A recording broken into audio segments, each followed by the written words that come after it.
From Righteous to Villain by Corti. Chapter 1. Oriel. I never believed in second chances, or rather, I never believed I deserved one, or needed one. If you'd asked me 10 years ago whether I was happy with the life I led, I might have smiled, certain that doing everything by the book and putting others first was the right way to live, expecting that they would think the same way and help me just the same when I was in a bad spot. But looking back with the benefit of, well, hindsight is complicated when you're on death's doorstep.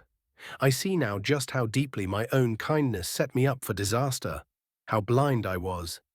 That last day, I woke up before the sun even thought about peeking over the horizon. I did so to the same battered alarm clock that had been one of my bitter enemies for years. I was nothing but a creature of habit. I followed the same routine: shower first, toast second, wash it down with coffee, and then I was straight out the door. My modest apartment was left behind as I walked briskly, catching the bus to work. It was a chilly November morning, and I remember the faint twinge in my chest I felt as I climbed onto the bus. Nothing major, just a flutter of discomfort. It was troubling me for months, but who has time to go and visit a doctor when you work until late? I brushed it aside. It never hurt or made me lose my breath. My workplace was in a drab, featureless office cubicle in a mid-tier company. I was never the star performer, but I always believed in working with the team and playing by the rules. Do your job, get recognized with the group, and move up the ranks eventually. My manager, a man named Osborne, was always nice to my face, praising me for dedicated service and my reliability. That day, while standing in his office, filled with the musty smell of burnt coffee, I discovered just how hollow those compliments really were. His speech went like this, bringing the tinge in my chest a level higher. "Oriel, you've been a real asset, but we're tightening up. Budget cuts. This is a tough decision. I'm sure you understand." Then he gave me a remorseful smile, the sort you might provide a stray dog before shooing it out of your yard. At that moment, I felt actually lightheaded. The job was my only real anchor in a life that, in retrospect, was shaky at best. I'd been promised a raise the month before, right after finally becoming brave enough to start asking for it. So once again, to finally be acknowledged, I asked Osborne about it again. He just shook his head, muttering about reallocations and unforeseen circumstances. I wanted to fight back, to stand up for myself, but the way he looked at me, with that apologetic, gently dismissive gaze, made me shrink into my old patterns of acceptance. My heart pounded. That squeezing feeling was now stronger. I chalked it up to being furious at being humiliated this way, but I just nodded and collected my final paycheck. Walking out of that building felt like stepping off a ledge. I'd lost my job just like that. I don't think I processed it that time. My savings were almost non-existent, mainly because I'd lent a good chunk of it to a supposed friend who had never repaid me. He just skipped town after being my friend for 10 years. That was me, a stand-up guy, the soft touch with a big heart, which kept hurting even more. Then my phone buzzed just as I reached the sidewalk. It was another friend, Beck, calling in a panic.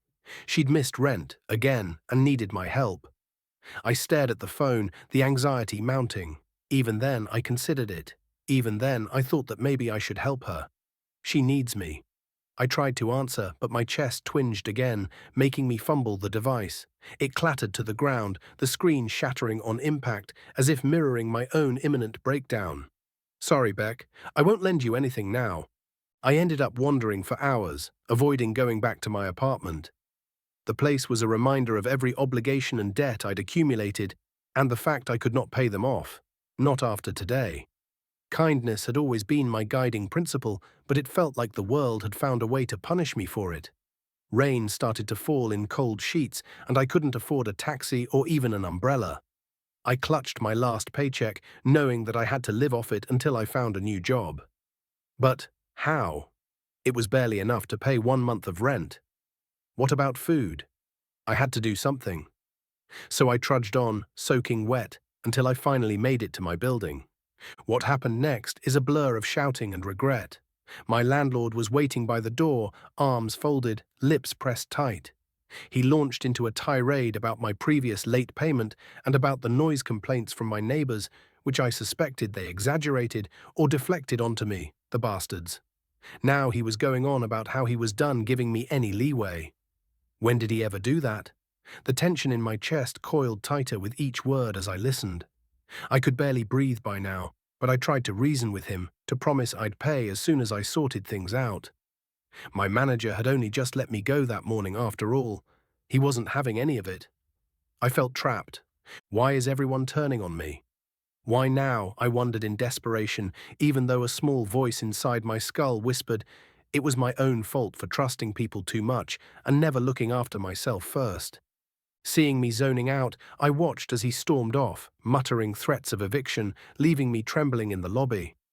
That was when my phone, half broken but still functioning enough to receive texts, buzzed again. Another message from Beck asked me, no, she was demanding, that I help her pay rent immediately. I wanted to scream at her, to throw the phone against the wall. My ears started to ring, my chest pounded really loud, and black spots floated in my vision. Then came another text. Help me, Oriel, you promised you wouldn't let me down, she wrote. This time a genuine wave of rage and despair crashed through me, so overwhelming it nearly caused me to black out. Then the final blow, a text from a co-worker, someone I'd thought was a trusted colleague, gloating about a promotion he got using my research and suggestions. He was thanking me for paving the way. I don't know if he was genuinely thanking me, or he was doing it sarcastically. Whichever it was, something inside me broke. Maybe it was my heart, literally, or perhaps it was a final thread of sanity snapping. I recall the phone slipping from my fingers and the world tilting sideways. My knees hit the tile floor, my breath wouldn't come properly. The searing pain in my chest felt like being set on fire.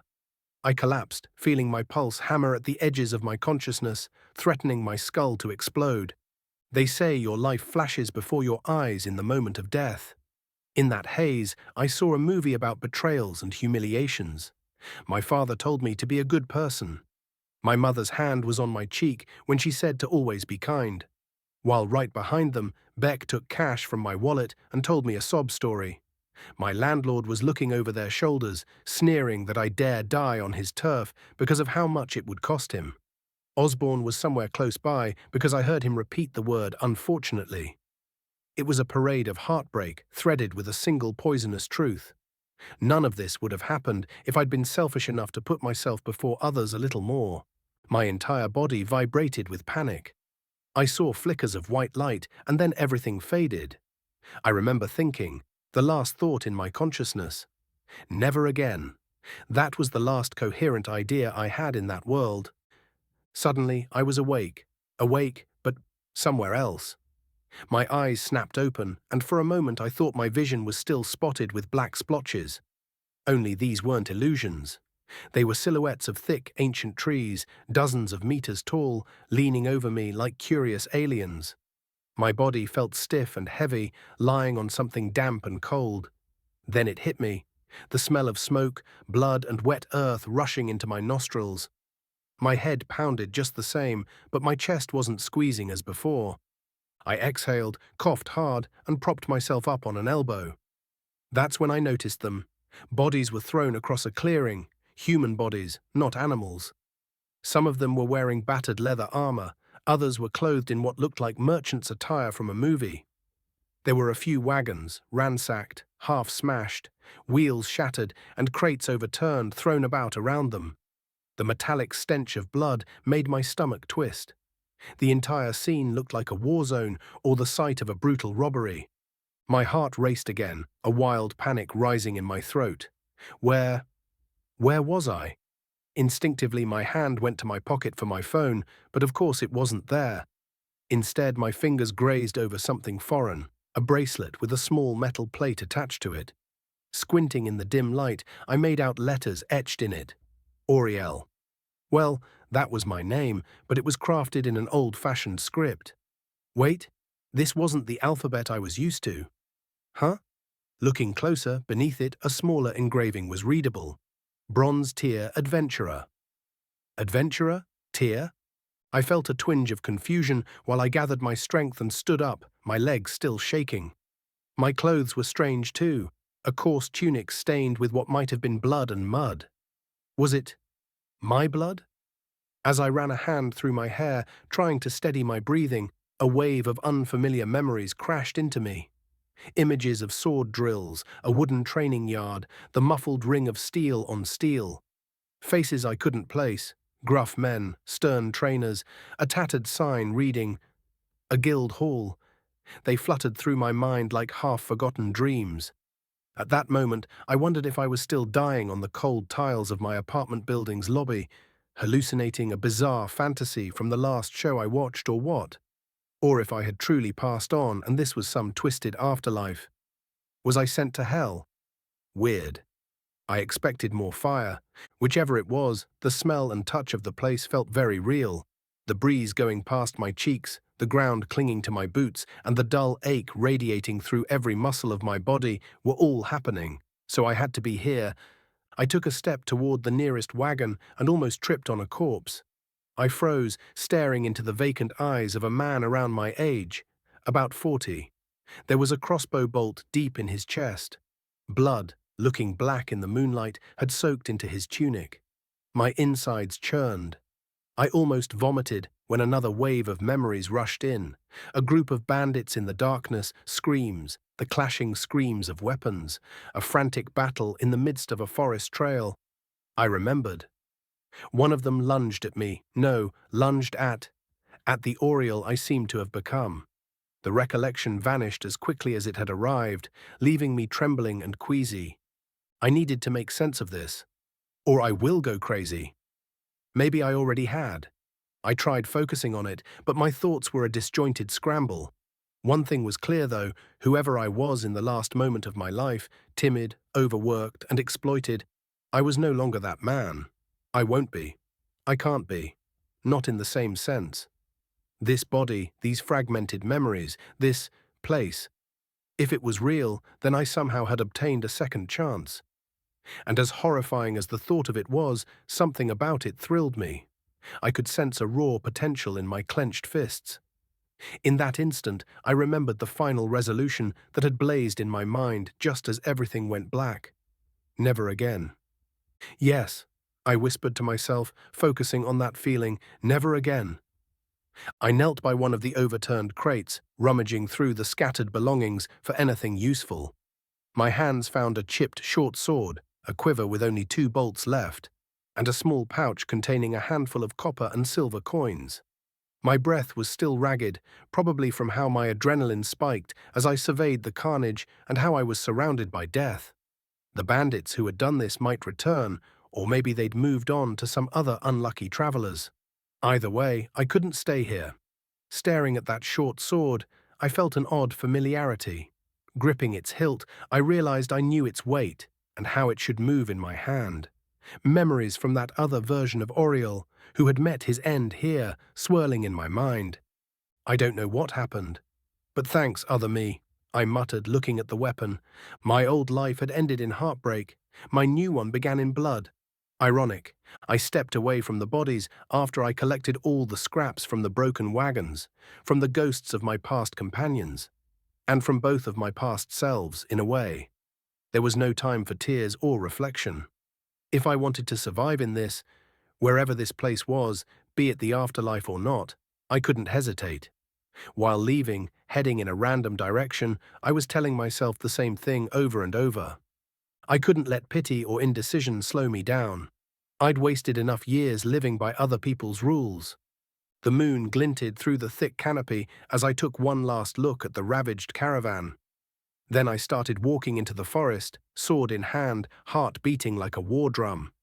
I felt alive, more alive, strangely, than I ever had before. This time, no one would exploit me without consequences. Chapter 2. Reflection. The night was darker than anything I had ever experienced. I had to realize that I was used to city life, where street lamps always provided enough light, no matter the hour. Here, it was pitch black, and I was in a forest.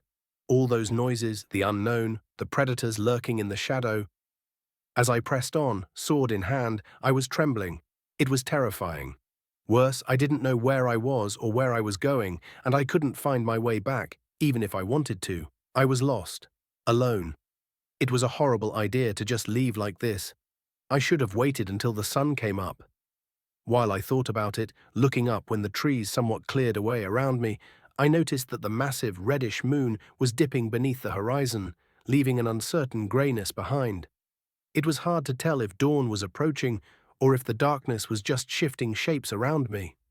Either way, my body ached from cutting through the forest and its dense undershrub, though not with the same punishing tightness I'd felt in my old life whenever I overexerted myself.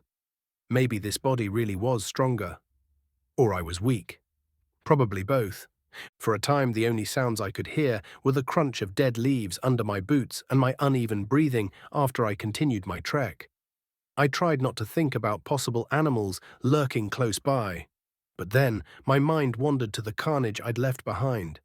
The scattered corpses, the broken wagons, that lifeless gaze of the man with the crossbow bolt in his chest. Shit.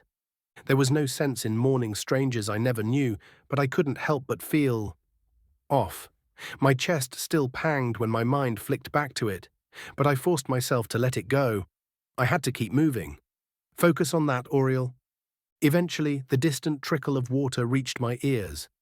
Feeling relieved, I followed it through the undergrowth, brushing aside branches that caught on my tunic, making me hiss as they cut into my body. The bandits who caused the slaughter might still be out there, but a chance to wash off the blood and confirm more about this bizarre situation I found myself in felt worth the risk. I tried not to rush, creeping toward the sound and spotting a narrow stream winding through thick tree roots. The water reflected the light of moonlight, creating a wavering, surprisingly beautiful path. Waiting a little, listening to the sounds of the forest, I heard nothing that would indicate danger, so I stepped out of my hiding place, heading to the water. I knelt by the stream, keeping my short sword close at hand because I didn't trust my assessment. The cold water numbed my fingers as I splashed my face and tried to rub away the blood staining my arms. When I cupped my hands and brought a handful of water near my mouth, I paused, looking down at my feet. A face stared back at me from the rippling surface. My face, but not the way I remembered it. I mean, not as I remembered how I looked yesterday. I was young, 17 maybe. The lines and creases that had been there from the years of stress were all gone, replaced by sharper cheekbones and smoother features. My hair was darker, the strands falling just a bit longer around my ears than I'd ever worn them since becoming a respected member of society, giving up on my long hair from my youth. Even my eyes seemed brighter, though they held an unsettling wariness thanks to my current predicament. For a moment, I just stared at my reflection. The realization was hard to swallow, and I tried not to think about it. I guessed that I was, indeed, in a different body. It had already crossed my mind back at the caravan site, but seeing it so clearly in the water made my heart flutter. But this was more than that. This was me when I was young. It was my face, not a foreign look at all. It was me, just younger. I hesitated, half expecting my reflection to flicker and reveal my 40-year-old self. But no, this younger face looked back with a firm, steady glare, even after I slapped at the water, watching my reflection gradually return. "Well, I'm not complaining," I muttered, shaking my head with a slight smile. After my initial surprise, I scrubbed the last of the dried blood off my forearms, cringing at a few cuts I hadn't noticed or picked up on the way. One was deeper than I'd thought, but it had already clotted, leaving just a faint sting. This body must heal faster than my old one. Either that or adrenaline was doing all the work. As I washed, my mind drifted to different fragments of memory bubbling up in me. I knew it wasn't mine at once. It was like watching someone else's dreams. A nighttime caravan rolling through dense woods, lanterns swinging on wagons, inaudible conversations. There was a sense of purpose suddenly in my mind. This other Oriel had been proud to be assigned to guard duty. He was new but determined to prove himself. He was doing things by the book, trusting his teammates and believing that if everyone pitched in, they'd all succeed and defeat any enemy. A soft sigh escaped my mouth as a tinge of empathy shot through me. Naive in both lives, aren't we?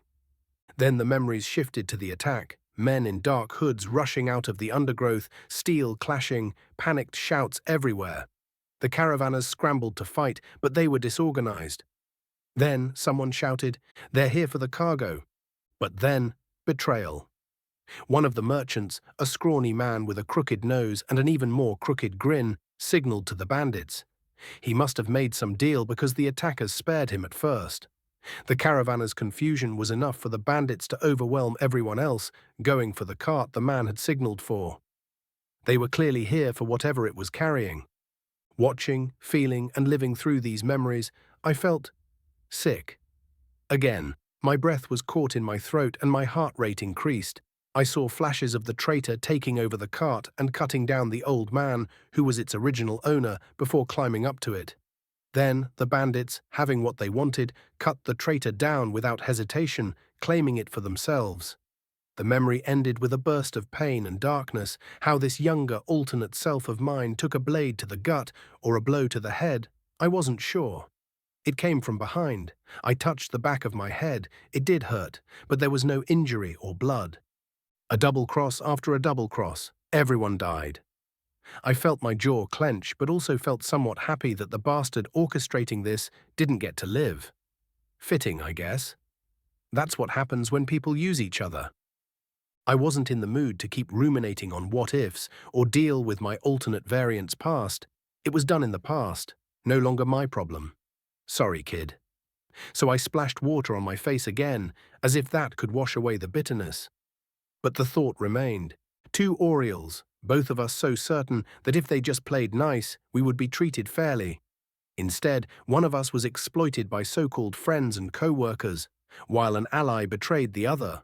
Both of us had died without ever really fighting back. But not anymore. Never again.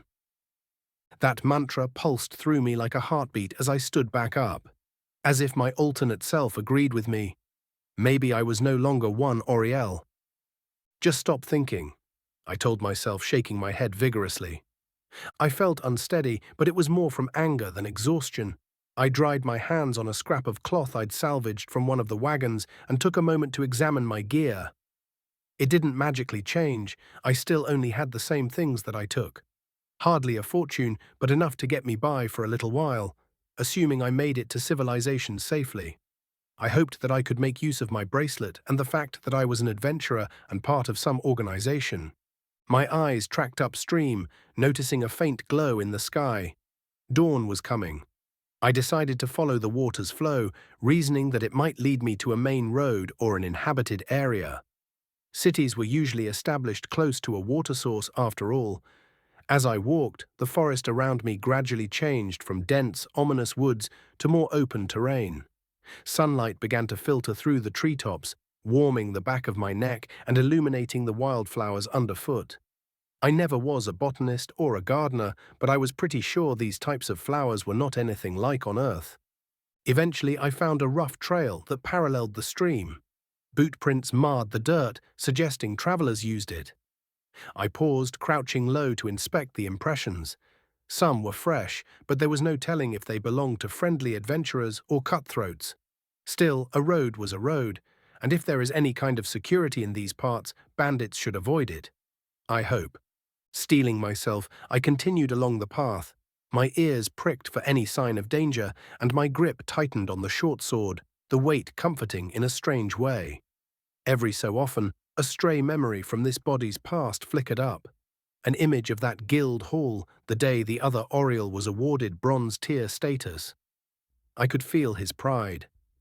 How thrilled he was to be recognized as a real adventurer. It was almost heartbreakingly innocent, reminding me of my younger self, who believed in promotions and fair raises if you just did your job well. A shame, I muttered grimly, that the world doesn't care about it. The forest began to thin out, and the trail widened.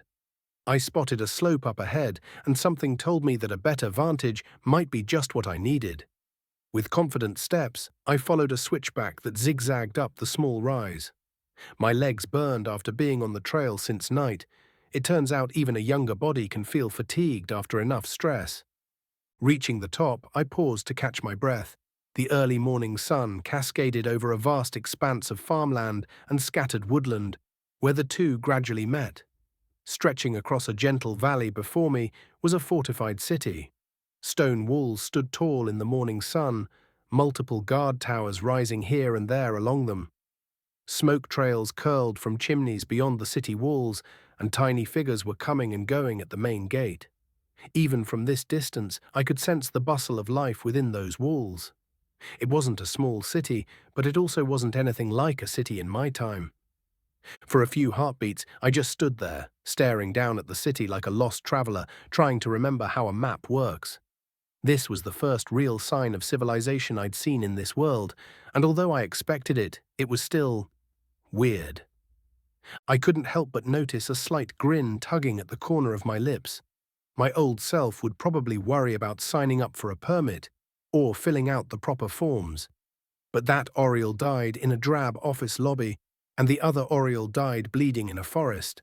I was neither, yet both, and I intended to live on my own terms this time. I will manage and think on my feet. It couldn't be that hard now, could it? Putting it on and touching the adventurer's bracelet on my wrist, I reminded myself that no matter what lay ahead, I wouldn't let anyone else pull my strings. Let's see what this city has to offer for a new start. Chapter 3, Recognized. I reached the city gates early enough in the morning to catch most of the traffic going inside. Listening to the people speaking around me, I also learned its name, Corvar. They were mostly local farmers herding livestock or peddlers of this particular region, dragging their carts into the city. And of course, the mixture of mercenaries and adventurers. I tried not to look too much, only scanning them, seeing some of them wearing light armor, but not one with bulky plates or a knight-like setup. However, what I did notice was that all of them were loaded with pouches and potions on bandoliers or belts, all of them filing toward the entrance of the city. Above the gate I noticed the large banner stamped with a black raven, wings spread in a stark silhouette, most likely either the kingdom's crest or the city's. Not that it mattered, but it matched the emblem on the guards' tabards, marking them as the city's guard force. I caught a few curious glances as I fell into line, but most people were too busy to pay attention to a youngster.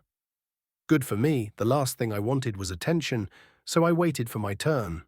When I stopped before the guards, I was a bit unsure what to do, but thankfully I didn't need to stand there like a suspicious idiot, waiting for something to happen. One of them, a stern-faced man with tanned skin, gave me a quick once-over. "State your name and business," he ordered, his eyes flicking to the battered short sword at my side. My heartbeat fluttered, but I caught myself as my voice cracked. "I'm an adventurer, right?" That should count to something, so slowly I held up my left wrist, revealing the small metal plate on my bronze-colored bracelet. "Oriel," I said, forcing confidence into my voice. "Bronze tier. I'm EP, returning from a job." "Welcome back, Bronze tier," the guard said in a practiced monotone voice, looking at the bracelet, confirming my name on it, though I didn't miss the slight eyebrow twitch at my ragged attire. "Guild membership covers your toll. Don't cause trouble in the city." "Sure," I murmured, stepping past. No other questions were asked. They were even ushering me out of the way. The tension in my shoulders eased a little, but a new wave of uncertainty replaced it. Now what? Inside the walls, Corvar teemed with life, more than I expected. Men and women jostled around market stalls, some of them hawking vegetables or bread, others offering brews or handmade tools. As I walked the streets, I noticed how smoke rose from a blacksmith's forge in the artisan quarter. The apprentices already at work, forging swords from the looks of it. After taking a few turns, I ended up at the main square. At least, I guess it was the main square. It was already full. Street vendors sold skewers of spicy meat, reminding me how little I'd eaten, causing my stomach to growl at me the moment their smell reached my nose. But rather than slow down to sample the local fare, I wandered toward the main square, trying to get my bearings. I had way too little funds on me. I had to be thoughtful about how to spend it. Hell, I don't even know the prices yet, what is expensive and what isn't. Still, even though I'd never been here, unless I counted the faint half-memories belonging to the other Oriel, I felt an odd sense of familiarity, probably because of the other cities my previous self did visit. The city's stone-paved streets and squat, thick-walled buildings were of a familiar style. But for me, when I shook out my other self's feelings, it was nothing like the modern world I'd left behind. It looked alien. The juxtaposition between these two feelings made me absent-minded, and probably that is why I failed to pick up on the fact that I was noticed. I'd barely made it 5 steps when a voice called my name. Oriel, hey. Hearing my name called, I turned to see a tall, lightly armored man with cropped brown hair approaching, his stride quickly closing the distance between us. He wore a light leather jerkin decorated with a small raven crest, and a short sword clattered beside him, strapped to his belt. From the way his gaze flicked across me, I guessed he was assessing injuries or danger. Standard adventurer reflexes. Can I help you?" I asked, a bit guarded, knowing that it was the stupidest thing to say, but it had already left my lips. Damn it. My nerves were getting the better of me. ... The man's eyes narrowed at once, looking over me once again, now even taking in more details, especially of my face. Damn, you look rough. You are Oriel. Are you not? I still remember your face. From the caravan that was due yesterday, the one carrying special cargo. ... I felt a chill run down my spine. This had to be the contact the other Oriel's group was supposed to meet. Damn. I managed to find the place we were heading to. Great. Just my luck. There was an attack, I said slowly. Bandits hit us in the forest. Everyone else. Dead? He demanded, his face hardening, one hand resting on his sword. Yes. I nodded, noticing the change instantly.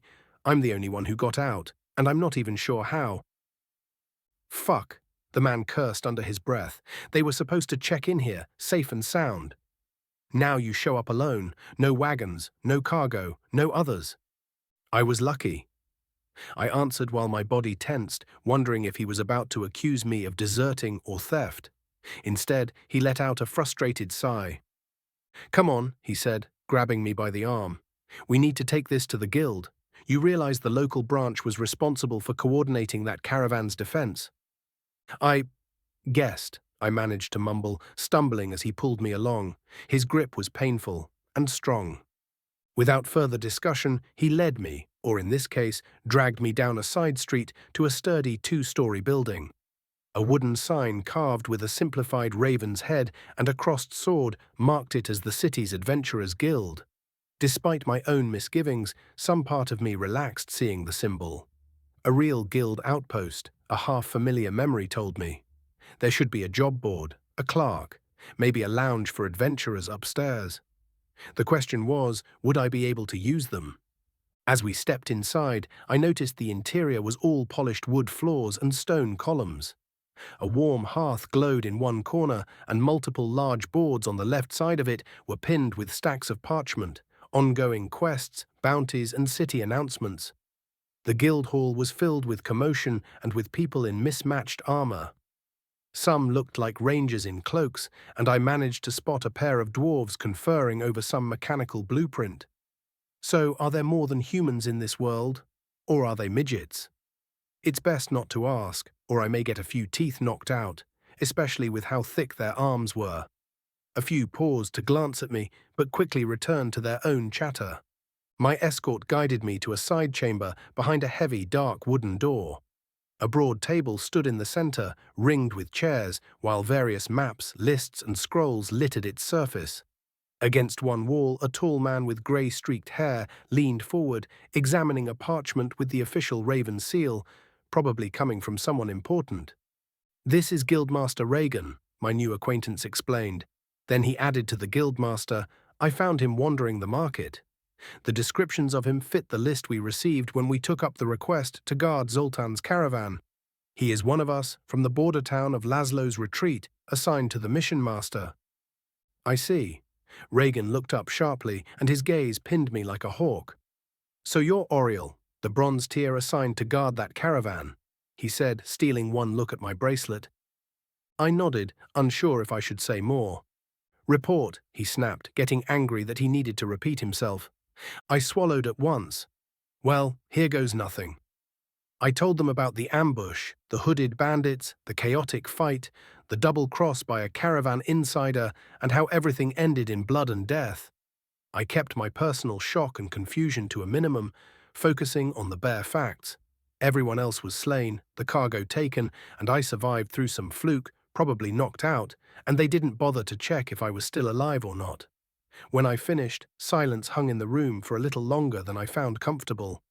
The man who'd brought me in kept his arms folded, eyes darting over me like he expected me to spontaneously confess, standing precisely in the door's way like I would try to run. Finally, this guildmaster Reagan let out a low exhale, collecting his thoughts. "Quite the story," he said. "You claim not a single other survivor?" "No," I dipped my head. "Not that I saw." "You didn't even check, did you, brave little adventurer?" His eyes flicked to the side of my tunic. "You sure don't look injured for someone who survived a massacre." "I got knocked out." I forced myself not to flinch, but I know, it's complicated. I blacked out during the fight. Came to some time later, alone. There was not much fighting I did. Reagan exchanged a meaningful look with the man, speaking without words before he turned back to me. "Oriel, let's be clear. You're not under direct suspicion, but this situation is problematic. A full caravan was wiped out, cargo evaporated, and only one man walked away unscathed, without even coming to me instead, wandering the city like a lost puppy. Doesn't look great." I wanted to argue, but a part of me realized it was fair. If I were in their position, I'd be suspicious too. "Ha!" The guildmaster's tone was calmer when he continued after a deep and long breath. "We have to investigate this. In the meantime, you'll stay in Corvar, only in Corvar, until we figure out the truth." "Understood?" I dot. My stomach twisted, hearing him. "So, I'm stuck here?" "Of course you are," he nodded. "You can move about the city freely, for now, but if you try to skip town, the guards will know. We'll put you up in the guild's tavern, a safe place to keep tabs on you. You won't be locked away or anything, but consider this a probationary measure." I swallowed back a retort. A younger me might have pleaded or tried to talk his way out, but I'd learned the hard way that the world doesn't sympathize with excuses. They don't trust me, and they're probably right to be wary. At least this guildmaster looks honest on the surface, telling it as is without munching his words. That's something. "All right," I said quietly, trying to project calmness, but I didn't know how well I succeeded. "I understand." Smart. The man at my back finally relaxed his shoulders, stepping away from the door. "Good. Now come on, I'll show you to your room." He led me to an attached tavern next door, connected to the guild hall by a short corridor. The tavern itself was a cozy place. Broad tables, a well-worn bar, and a handful of patrons already nursing their morning ales. Alcoholism is everywhere, huh? In the back, a sturdy wooden staircase led to an upper floor of small lodgings for adventurers passing through. I climbed the stairs behind my escort, ignoring the curious stares from a few people below until we disappeared, and my guide shoved open a door at the end of the hall. Inside was a Spartan space with a single bed, a rickety chair, and a narrow table. At least it was free accommodation, so I can't complain much, and it wasn't a medieval prison cell either. "You're not a prisoner, Oriel, but don't go thinking we won't keep track of you. The second you try to slip away, we'll know. Best if you cooperate with the guild's investigation." "Sure." I managed a stiff nod. "I get it. ... He hesitated, thinking what to say, then sighed, shaking his head. "Look, if you truly had nothing to do with the ambush, that'll blow over once the facts surface. Let's hope that we find evidence soon. You are young. I wouldn't blame you if you escaped, fearing for your life." With that, he stepped out, pulling the door shut behind him. I heard no click, so I wasn't locked in from the outside. "Well?" I shrugged. "Alone again." I dropped onto the small bed, tension radiating through every muscle I had. So much for quietly exploring the city. Now I was under a kind of house arrest, stuck in this Corvar until the guild decided my fate. My instincts screamed for me to run, but I wasn't sure if that was even possible. Could I sneak away, or would that just confirm their suspicions? Pressing my eyes shut, I rubbed the bracelet on my wrist. "Great job, Oriel. 2 lives, and in both, you're knee-deep in complications from the get-go.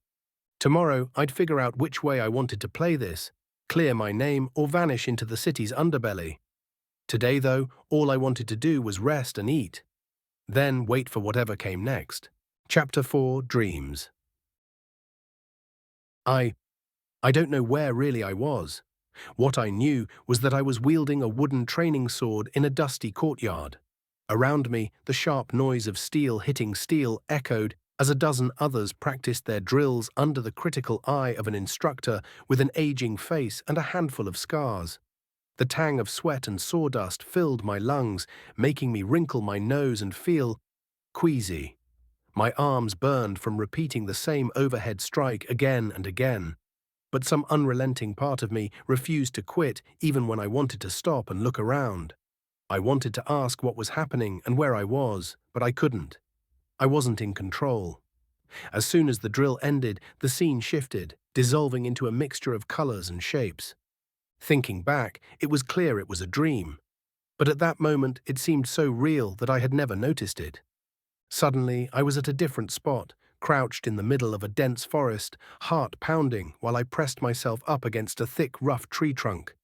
A grizzled adventurer, someone I recognized as an older mentor, nudged me forward, whispering about stalking our prey quietly, about how my life depended on reading the wind and listening for the slightest crack of twig or brush of leaves.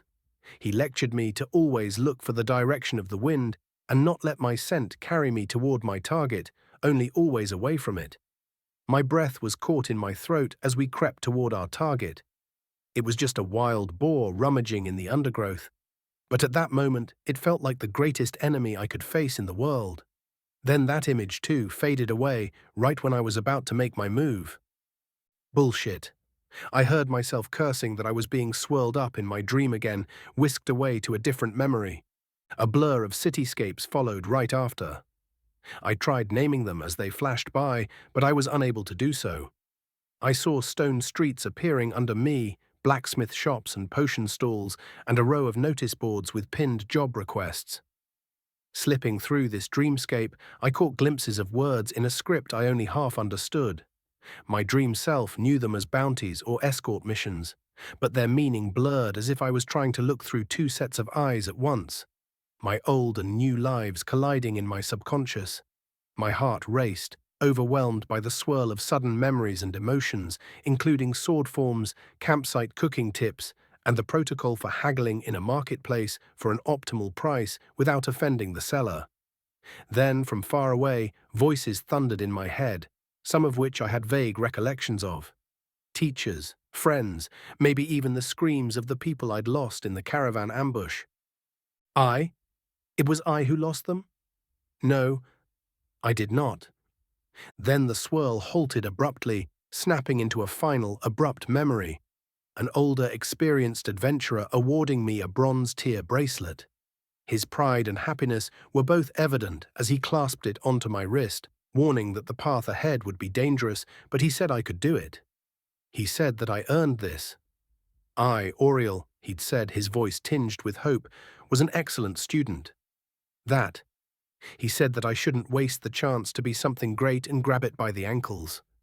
Well, good luck with that now, I thought before wincing. A lance of pain shot through me, and the dreamscape collapsed into an all-consuming darkness. I bolted upright, drenched in sweat. The dim lamplight of my tavern room revealed the same old rickety furniture, my scant belongings by the bedside, including my damaged sword, just at an arm's reach. Pressing a shaky hand to my forehead, I tried to sort out the dreams, realizing that they were not dreams. This time, I knew at once that they were the memories of this other Oriel, even if they were rapidly disappearing in a post-dream clarity. The images that were sharp and vivid only a second ago were turning faded and into something I struggled to recall.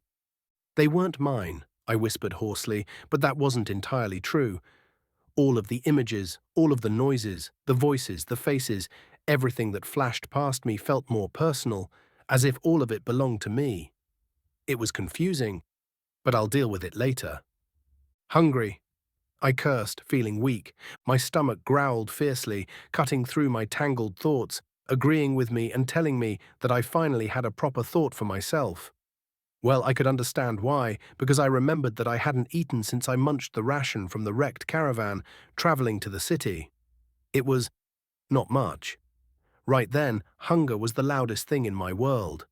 With a resigned sigh, I climbed out of bed, stretched, collected my belongings, and quietly opened the door, intending to find something to eat. Outside, the narrow hall was lit by one rickety lantern, the smell of roasted meat and stale ale drifting up from below. Even at this early hour, the tavern must be serving breakfast for travelers or returning adventurers. It seemed life wasn't pausing even for a moment in a place like this. To make the least amount of noise for those who were still asleep, I carefully descended the staircase, hoping not to draw too much attention. I didn't want to get into a conflict right away. The main room of the tavern was relatively calm. A few bleary-eyed adventurers sat at the tables, hugging mugs of something hot, likely spiced tea or weak beer, judging by the smell. The barkeep, a stout woman with braided hair, working the night shift, I assumed, lifted her head in silent acknowledgement as I approached the counter. "Morning," she said bluntly, voice rough from years of shouting over rowdy patrons. Or smoking, I guess. "Adventurer, right? You lodging with the guild, if I'm not mistaken?" "Yes." I gave a short nod, taking an empty seat at the bar. "I'd like something to eat, if possible." Glancing around, I noticed what looked like a basic breakfast. Bread, a thin stew, maybe some dried fruit. Simple, but right now everything looked like a perfect match for my rumbling stomach. "That'll be 5 coppers," she said, ladling stew into a wooden bowl. 3 if you're on the guild's discount. She nodded at the bronze tier bracelet on my wrist. My stomach twisted as I pulled out the small pouch I had. Coins from the caravan. I counted them. A mix of coppers and silvers, far fewer than I'd realized. Probably enough for a day or two of meals. If that. I should be grateful to find even that much, because I was sure most of the wealth was taken away by the bandits. After paying for the stew, I'd barely have anything left, but my stomach was not taking no for an answer. I forced a smile I didn't feel when the woman put the meal before me. "Thanks," I mumbled, and plunged the coins onto the counter. With a slight raise of her brow, the barkeep checked the total and pocketed them, only paying as much attention to me as necessary, as if she thought anything of my grimace, realizing that my net worth was now near 0. No matter, at least I had something warm to fill my belly with. Shaking away my thoughts, I dug into the stew. The salty broth was not something I would find appetizing, but at that moment it was a gourmet-level culinary experience. Every spoonful reminded me of how precarious my position was, giving it an extra spice. I was stuck in this city of Corvar, short on cash and effectively under house arrest. If I tried to flee, I'd probably get pegged as guilty of something. Then I would be pegged differently in the prisons. If anything, I think the local cells would be at the minimum level of medieval rat-infested death traps, while a cold, lightless hole at best. If I stayed, I needed money to survive. And to get out, I added, barely audible. Thinking ahead, I stared at the bowl. Maybe I could pick up a small job from the guild's quest board, assuming they'd even let me, given I was under suspicion. For sure, I could only do jobs restricted to the city. Or perhaps there were other ways to earn coin in a city this large, though that might mean stepping into shady territory and raising suspicion towards me. Still, I should keep the option open, especially if they decide I am indeed suspicious. I am not going to take the blame for something I shouldn't even involve myself in the first place. I am not Oriel after all. I muttered to myself, catching my thoughts slipping out and glancing up, but nobody was there to listen to my tired rambling. I may have slept a little, but with that weird dream, I didn't feel that rested yet. Deciding to refocus my thoughts, I finished the last bit of stew, my mind already racing about my next step. One thing was certain, I'm not going to starve here like an idiot. The real question was whether I'd do it by playing nice with the guild or by slipping into the underbelly of Corvar to find some desperate, well-paying gig or someone who would be willing to smuggle me out of here. My best idea was to skip the country, if possible, and get to somewhere where nobody would know this face of mine. For now, at least, I had one advantage: a body that felt young and healthy and some scattered knowledge from its training. I was pretty sure I could wield a sword. As for how well, I couldn't tell, but I was confident enough that I could survive. If not, why bother? No, so I had to believe the feeling. Both could become assets if I used them right. After finishing, I pushed the empty bowl aside, The future might bring answers about the caravan attack, or it might bring more scrutiny from the guild. Either way, I refused to sit idle. Whatever they stole was not my problem. Whatever they will learn by going there was in the past, and I no longer had anything to do with it. If I wanted to survive, I needed to earn enough to keep a roof over my head and hopefully find a path away from constant suspicion and then this abysmal starting region. Heh, like in a game, huh? I looked at my bracelet. Maybe I should act as if it is one. Then I wouldn't feel this nervous. No more letting life push me around. No matter what it took, I'd carve out a place for myself in this city. Or vanish with enough coin to start somewhere else entirely. I heard somewhere that life is a gamble anyway, and I was ready to play. Chapter 5. Crowfoot. I caught a glimpse of my own reflection in one of the polished windows by the guild's lobby as I passed through it. In it, the same youthful face looked back at me, but my eyes looked a bit tired, reminding me of how I always looked. Trying to shake off the feeling, not wanting to return to that life, I made my way to the quest board. The broad wooden structure bore overlapping sheets of parchment of all types of kinds and from different origins, not only from this city. There were job postings, bounty notices, and even some missing pet flyers or guard-for-hire ads. Some pages were crisp and newly written, while others hung askew or curled at the edges, yellow from age. Standing there, I skimmed them, searching for something that required minimal risk, yet had a decent payoff. Well, decent in my eyes. With my precarious finances, it wasn't time for heroics. Rat extermination in the old town sewers. 5 coppers per tale. Maybe escort Varge merchants' goods to next town, negotiable. But that would mean leaving Corvar, and I wasn't sure the guild would approve my departure yet. Lost cat, grey tabby, answers to Mookie. 10 coppers if returned alive. I suppressed a groan. These wouldn't get me anywhere near the coin I needed. Some bigger contracts involved subduing wild beasts near farmland or investigating rumored bandit sightings. No thanks, I just walked away from a bandit ambush. Besides, I was still under watch and couldn't leave the city. Not to mention, I had a guess that the guild might step in if I took on any larger job or deny me altogether of participating in it. Well, this sucks, I murmured while scribbling a few notes to keep in mind. I'll figure out something eventually, I mumbled to myself, but first I am going to need to learn my way around the city. After leaving the guild hall, I moved through the bustling streets of Corvar, this time without anyone recognizing and stopping me. Each district felt like a different world, and I got lost in the feeling of this different yet familiar landscape. The market square teemed with color and chatter, while the artisan quarter was noisy from the multiple blacksmiths' constant hammerings. As I walked the cobblestone roads every so often, I caught the swirl of foreign spices or heard the whistle of someone hawking wares, trying to catch the attention of people passing by. I tried to fix the city layout in my head, but it was proving to be hard to do so. It was bigger than I'd imagined from the vantage point of that hill. With each turn, I mentally noted landmarks: a half-collapsed tower by an old gate, a fountain carved with another batch of raven motifs, and a cluster of rickety stalls selling cheap-looking gear. It might be worth remembering where not to buy things. Still, after hours of walking, it was hard to determine the layout of Corvar. It was chaotic. Eventually, I strayed beyond the more polished streets into narrow back alleys, the kind of places that city officials pretend don't exist.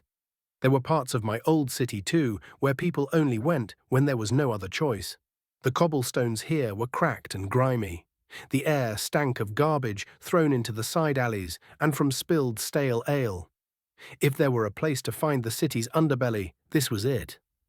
Rounding a corner, I managed to stumble onto a shady transaction taking place under a flickering lantern. Just my luck. I knew at once that I had taken a wrong turn, and this wasn't the best space to be. 2 figures stood close to each other, speaking in hushed tones. I also noticed multiple small glass vials trading hands. Those had to be potions or something like that, the same thing I saw on some adventurers' belts. At least I guessed by the faint glimmer of colored liquid within. It could have been energy drinks. As I stood there, the first figure, slender and twitchy like a drug addict, extended a trembling hand to grab the vials, while the second, a broader silhouette in a sharp coat, watched like a hawk. As soon as the goods changed hands, the twitchy man jerked back and spun on his heel, making a run for it. Idiot! He clutched the potions tightly to his chest, ignoring the bigger man's outstretched palm, waiting for payment. Oi! The big man lunged, but the runner twisted free like a cat and dashed down the alley, straight toward me. I reacted on instinct, stepping sideways and hooking a foot out, a reflex from years of half-remembered training. The instant he got caught in my comical move, the thief's momentum sent him stumbling forward like a sack of dirt. He crashed hard, potions clattering across the cobblestones with a muted rattle, and to my surprise, they proved to be really sturdy as none of them shattered. Before he could regain his balance, I pinned him in place with a knee to the shoulder. If I decide to involve myself, let's do it thoroughly, I said to myself. The bigger man in the coat arrived a moment later, breathing heavily. A couple more tough-looking types emerged from the shadows, all eyes on me and the squirming thief. By their attire, long coats, crisp collars, some wearing hats with wide brims, they gave off a typical gangster vibe, but with a fantasy spin to it. I almost caught myself smiling at the thought before realizing I was in a fantasy world right now. Each wore a small raven brooch or pin, not quite the same as the city's official emblem, but whatever. It seems this city is obsessed with birds. As I looked, I noticed that one of them had a short sword strapped under his coat, like a concealed firearm. Kid, the broad-shouldered man rumbled, eyes flicking to my bronze bracelet. Thanks for stopping our rat. He nudged the thief with a boot, scooping up the potions the guy had tried to steal. What's your angle? Angle? I asked as I rose carefully, letting the whimpering thief slump against the alley wall. No angle, I answered warily. He was about to run me over, so I stopped him. That's all. Huh. He smirked as he gave me a once-over. Well, you did us a favor. Come on, let's talk. Part of me wanted to decline and vanish. Another part, though, recognized this might be an opportunity, especially if these folks had connections that could help a broke adventurer. So I hesitated only for a second, then nodded at the man. Lead the way. They guided me through a maze of another set of back alleys until we arrived at a dimly lit cellar entrance beneath a rundown warehouse. The inside was surprisingly clean. Ornate lanterns revealed crates stacked along the walls, a few tables scattered with documents, and overhead beams from which hung various dried herbs. Turning my head to take in all, I saw that one corner boasted shelves crammed with small glass vials. Several men and women, wearing that same mix of old-fashioned suits and leathers, stood guard or idly polished weapons, while another group filled the vials with differently colored liquids. Come, boy. My name is Kravik, by the way. My escort introduced himself while leading me forward. Oriel, I answered simply. Boss ain't here, but I can answer your questions. Or at least, we'll figure out if we can do business together. Business? I asked as I was still studying the potions being arranged on a nearby table. Each bottle glimmered with different colors, reds, blues, greens, some with flecks of gold mixed into them. You guys deal in drinks? You could say that. A wiry older woman in a pinstriped vest smirked, hearing me calling it that. In these parts, we're the biggest potion dealers you'll find, at least if you want the good stuff. She tapped a vial of watery orange fluid. Name's Risa. Looks like you're new to the city. Hello, I'm Auriel, and… Yes. I shrugged, not sure how much to reveal. New enough, I admitted. I've heard of potions, I lied, playing a kind of country bumpkin role, but not how they work exactly. My pa always called them drinks. At that, a few gangsters exchanged amused glances, some even laughing like it was a good joke. Kravik gestured for me to come closer to the table, even pushing some of the vials into my hand to have a good look. These are more than drinks, kiddo. I guess your trainers didn't let you try them out, right? Stingy bastards. He elbowed me, acting as if we were old friends. You see, kid, humans ain't got magic in their bones like them damn elves. They rely on potions to get a taste of it. And that's where we come in. I see. Now it makes sense why my masters were faster than I ever could be. I added with another lie, while my mind was racing and my heart was beating like crazy. Magic. Now we are talking. He picked up a pale blue vial while I was registering all he was saying. Ha! Yeah, exactly. This one here is for frost grip. You drink it, you can freeze small amounts of water or ice up your blade for a short time. Good for catching folks off guard if they think you've got no magic up your sleeve. He set it down, grabbing a deep purple concoction next. This is Shadow Step. It helps you move quietly in the dark. Actually, muffles your footsteps if you're careful. Don't wear heavy armor though, or it will still make ample noise. And, Risa stepped in, ours are not some amateur shit that only lasts a minute or so. Some of our stuff, the good ones, can go for hours. I started to feel as if they were trying to sell me drugs. Maybe they were. But overuse them, and your body's the one that pays. Headaches, muscle damage. If you push it, you'll kill yourself. So don't mix these drinks, boy. Yeah, Kravik tapped my chest with a finger. Ain't wise to down more than 2 or 3 in a row, or you'll burn out.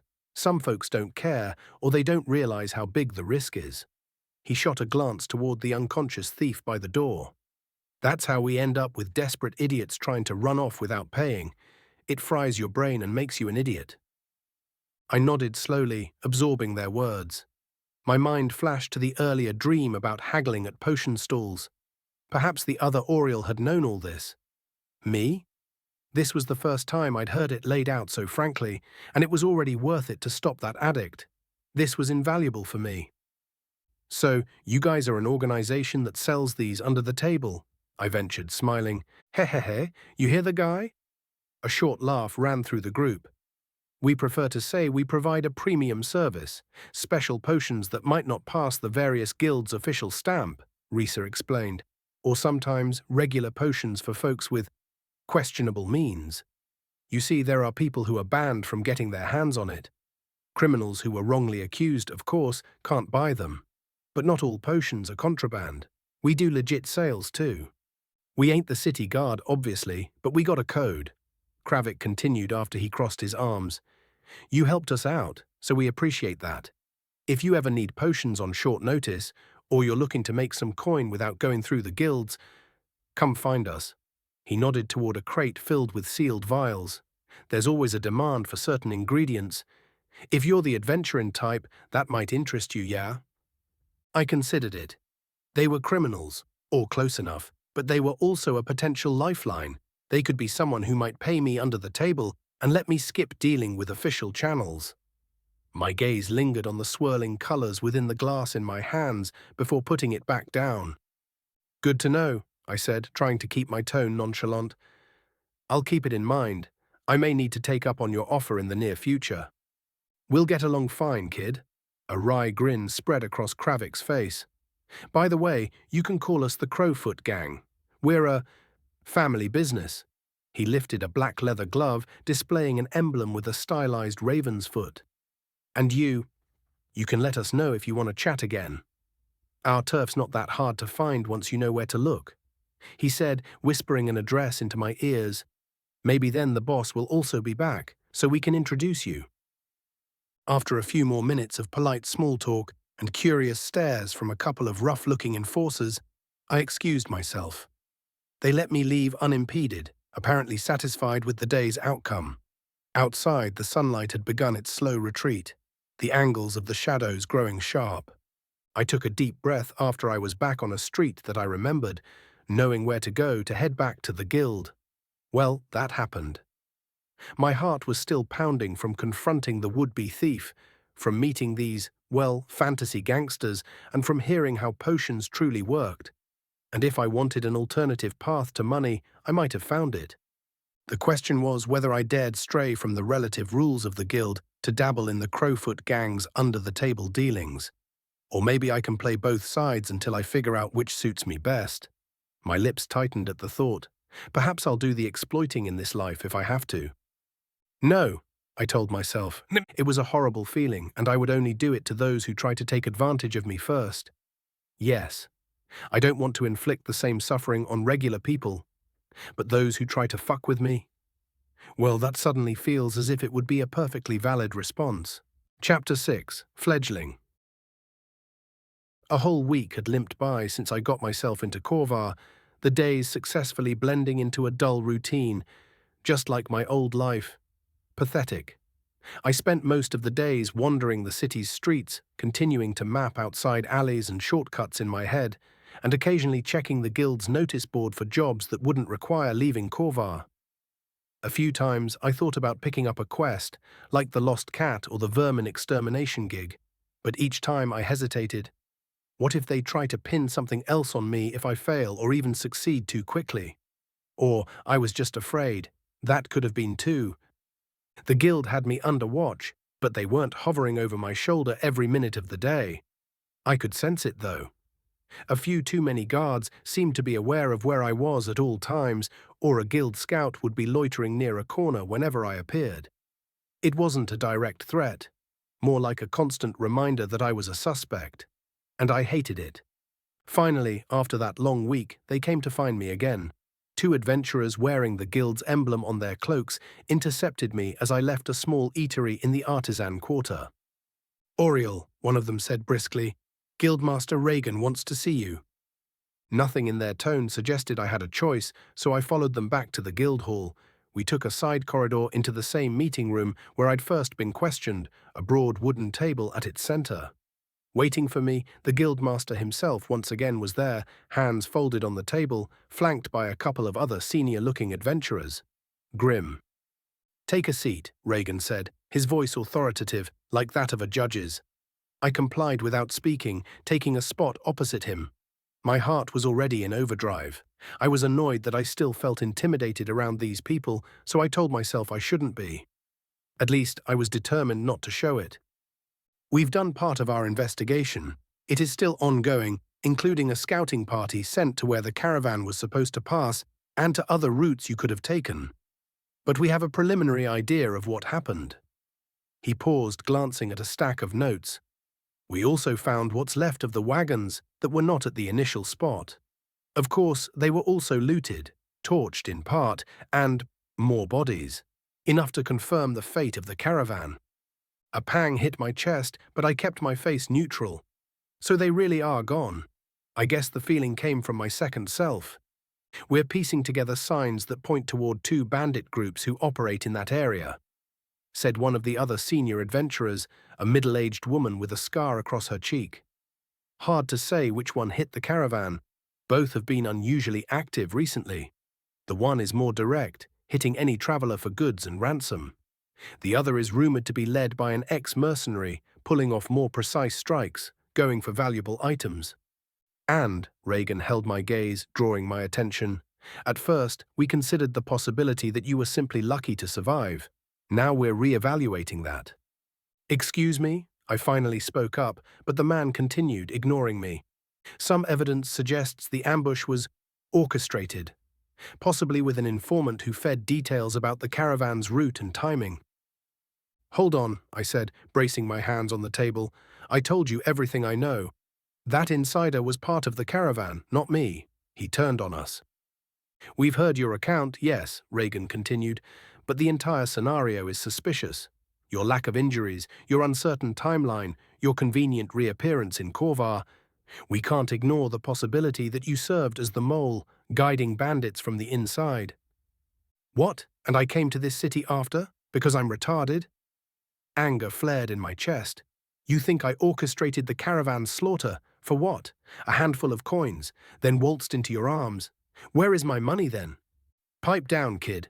The woman with the scar pursed her lips, sneering at me. "No one's accusing you formally. Not yet. But the rumor stands. If you had a stake in that cargo, then vanished once things turned bloody, it might explain why you alone survived." I forced down a retort, only heaving like a furnace ready to blow. "No formal accusation, but you're sure treating me like a criminal." My nails bit into my palms, the memory of that fight flickering behind my eyelids as if watching a movie scene. Caravanners screaming, bandits closing in. I was as much a victim as anyone. Well, Oriel was. "Listen," Reagan sighed, sliding a thin folder across the table. "For now, we're not arresting you. We don't have concrete proof linking you to the ambush. But you remain confined to Corvar. The City Watch and the Guild's scouts will be keeping an eye out for you. If there's any sign you try to skip town before we close this case, we'll bring you in and hold you for questioning. ... My stomach twisted into knots, looking at the folder, not even reaching for it. So, I'm stuck here indefinitely. Yes, he gave a tight nod. Until we learn more. That was that. They dismissed me and I marched out, rage simmering under my skin. I'd been hoping that after a week they'd accept I had nothing to do with the ambush. Instead, they doubled down. Now I was trapped, handled as a suspicious individual, also broke as a nail. The combination of my new fate resembling my old one gnawed at me. By the time I left the guild hall, my blood still boiled just the same. A few passers-by glanced my way, probably wondering about the murderous scowl on my face, while I felt the corners of my mouth twitch in frustration. There's no way I'm just waiting around for them to eventually pin some nonsense on me. My feet carried me to the shabbier part of town without conscious thought, down winding back streets and crooked roads. I remembered the path from last time, weaving through narrow alleys until I found a battered door leading into a dimly lit cellar. Part of me was tense. Would they even welcome me? I stepped inside, and it was empty. Nothing remained there. I remembered the place. This was it. But they were gone. Thinking about it, it was logical. They brought someone in, someone who could be another mole. I couldn't blame them for it, only myself for my stupidity. Well, my excuse was that I was too angry to remember they also told me where to find them. With a quick turn, I left, heading to the given address that wasn't so far away, in a 2-story building with boarded windows. I stood nervously before its rusty metal door before knocking. There was no answer, but I could hear that someone was on the other side, so I spoke up. It's me, Oriel. I was told by Kravik where to come for help. When I finished, the door opened and I was let in. The hushed murmur of voices inside the room died down the moment they shut the door behind me, while lanterns revealed the same old crates, the tables with scattered notes and vials of potions stacked in them, ready to be transported. Risa and Kravik were both present, deep in conversation with a few other gang members, probably discussing how they were going to smuggle them to their destination. They all paused to glance my way when I was finally in. Kid, Kravik greeted, raising an eyebrow. I had a feeling we'd see you again. I told you. I inclined my head. If you're still open to business, I want to talk. We are, Risa smirked, stepping forward. Trouble with the guild, I take it? Or maybe you just realized there's more coin to be made outside official channels? Both, I muttered, then exhaled. They're locking me down, treating me like a suspect. I can't leave Corvar, and I can't make decent money. Not legally, anyway. Ah, I see. Well, as I said that day, we help wrongfully accused individuals. Kravik chuckled, exchanging a knowing look with Risa. Well, that's how the guild usually does it. They lock you in a cage, watch you starve, and see if you squeal. I'm not squealing, I said flatly. I need a way forward, I need coin, and I need freedom. I figured you might have something that fits. Risa studied me for a moment, then gestured to a corner table. Sit, Oriel. Let's see what we can do for each other. Nodding my head, I sank into a creaky chair, noticing how my heart still pounded, but this time it was doing it out of anticipation. Fine, I said, meeting her gaze. I'm listening. The others, curious about our discussion, gathered around like it was the finest show they had a chance to watch. Over the next few minutes, the conversation laid out options for me. Jobs that wouldn't require leaving the city could skirt around the guild's oversight. A bit of smuggling here, discreet guard work there, maybe roughing up a few troublemakers who owed the Crowfoot gang debts. Risky, yes, but it beat rotting in a tavern room with no future and out of coin. Waiting for someone to put me into cuffs and throw me into jail. If it happened after I joined them, at least they would have a valid reason to do so. We're not asking you to kill innocents or anything. Kravik's voice was patient but firm. That is bad for business. But you'll need to keep your mouth shut about any arrangement between us. If the guild sniffs out we're working together, we'll all be in hot water. We are not about that. We would drop you just so you know. I understand. Good. Risa smiled as she nudged a small crate of potions. And if you need a boost on a job, well, we've got the product. Not all of it's contraband, but enough of it would raise eyebrows among the guards. You keep that on the down low and we'll keep you afloat. I nodded slowly, the knot in my gut easing a little. It wasn't the path I'd have chosen in my old life, but that life was gone anyway. If the guild wants to see me as a suspect, I might as well find new allies where I can. Ha! Great. Kravik held out a gloved hand, his grin returning. Welcome to a bigger world, Oriel. Don't worry, there's actual honor among us crows, so long as you remember where your loyalty lies. The hush in the cellar pressed in on me. I felt that I may have done something out of spite of my old life by joining a criminal ring. But I had also run out of good alternatives. Steeling my nerves, I reached out and clasped Kravik's hand, smiling at him.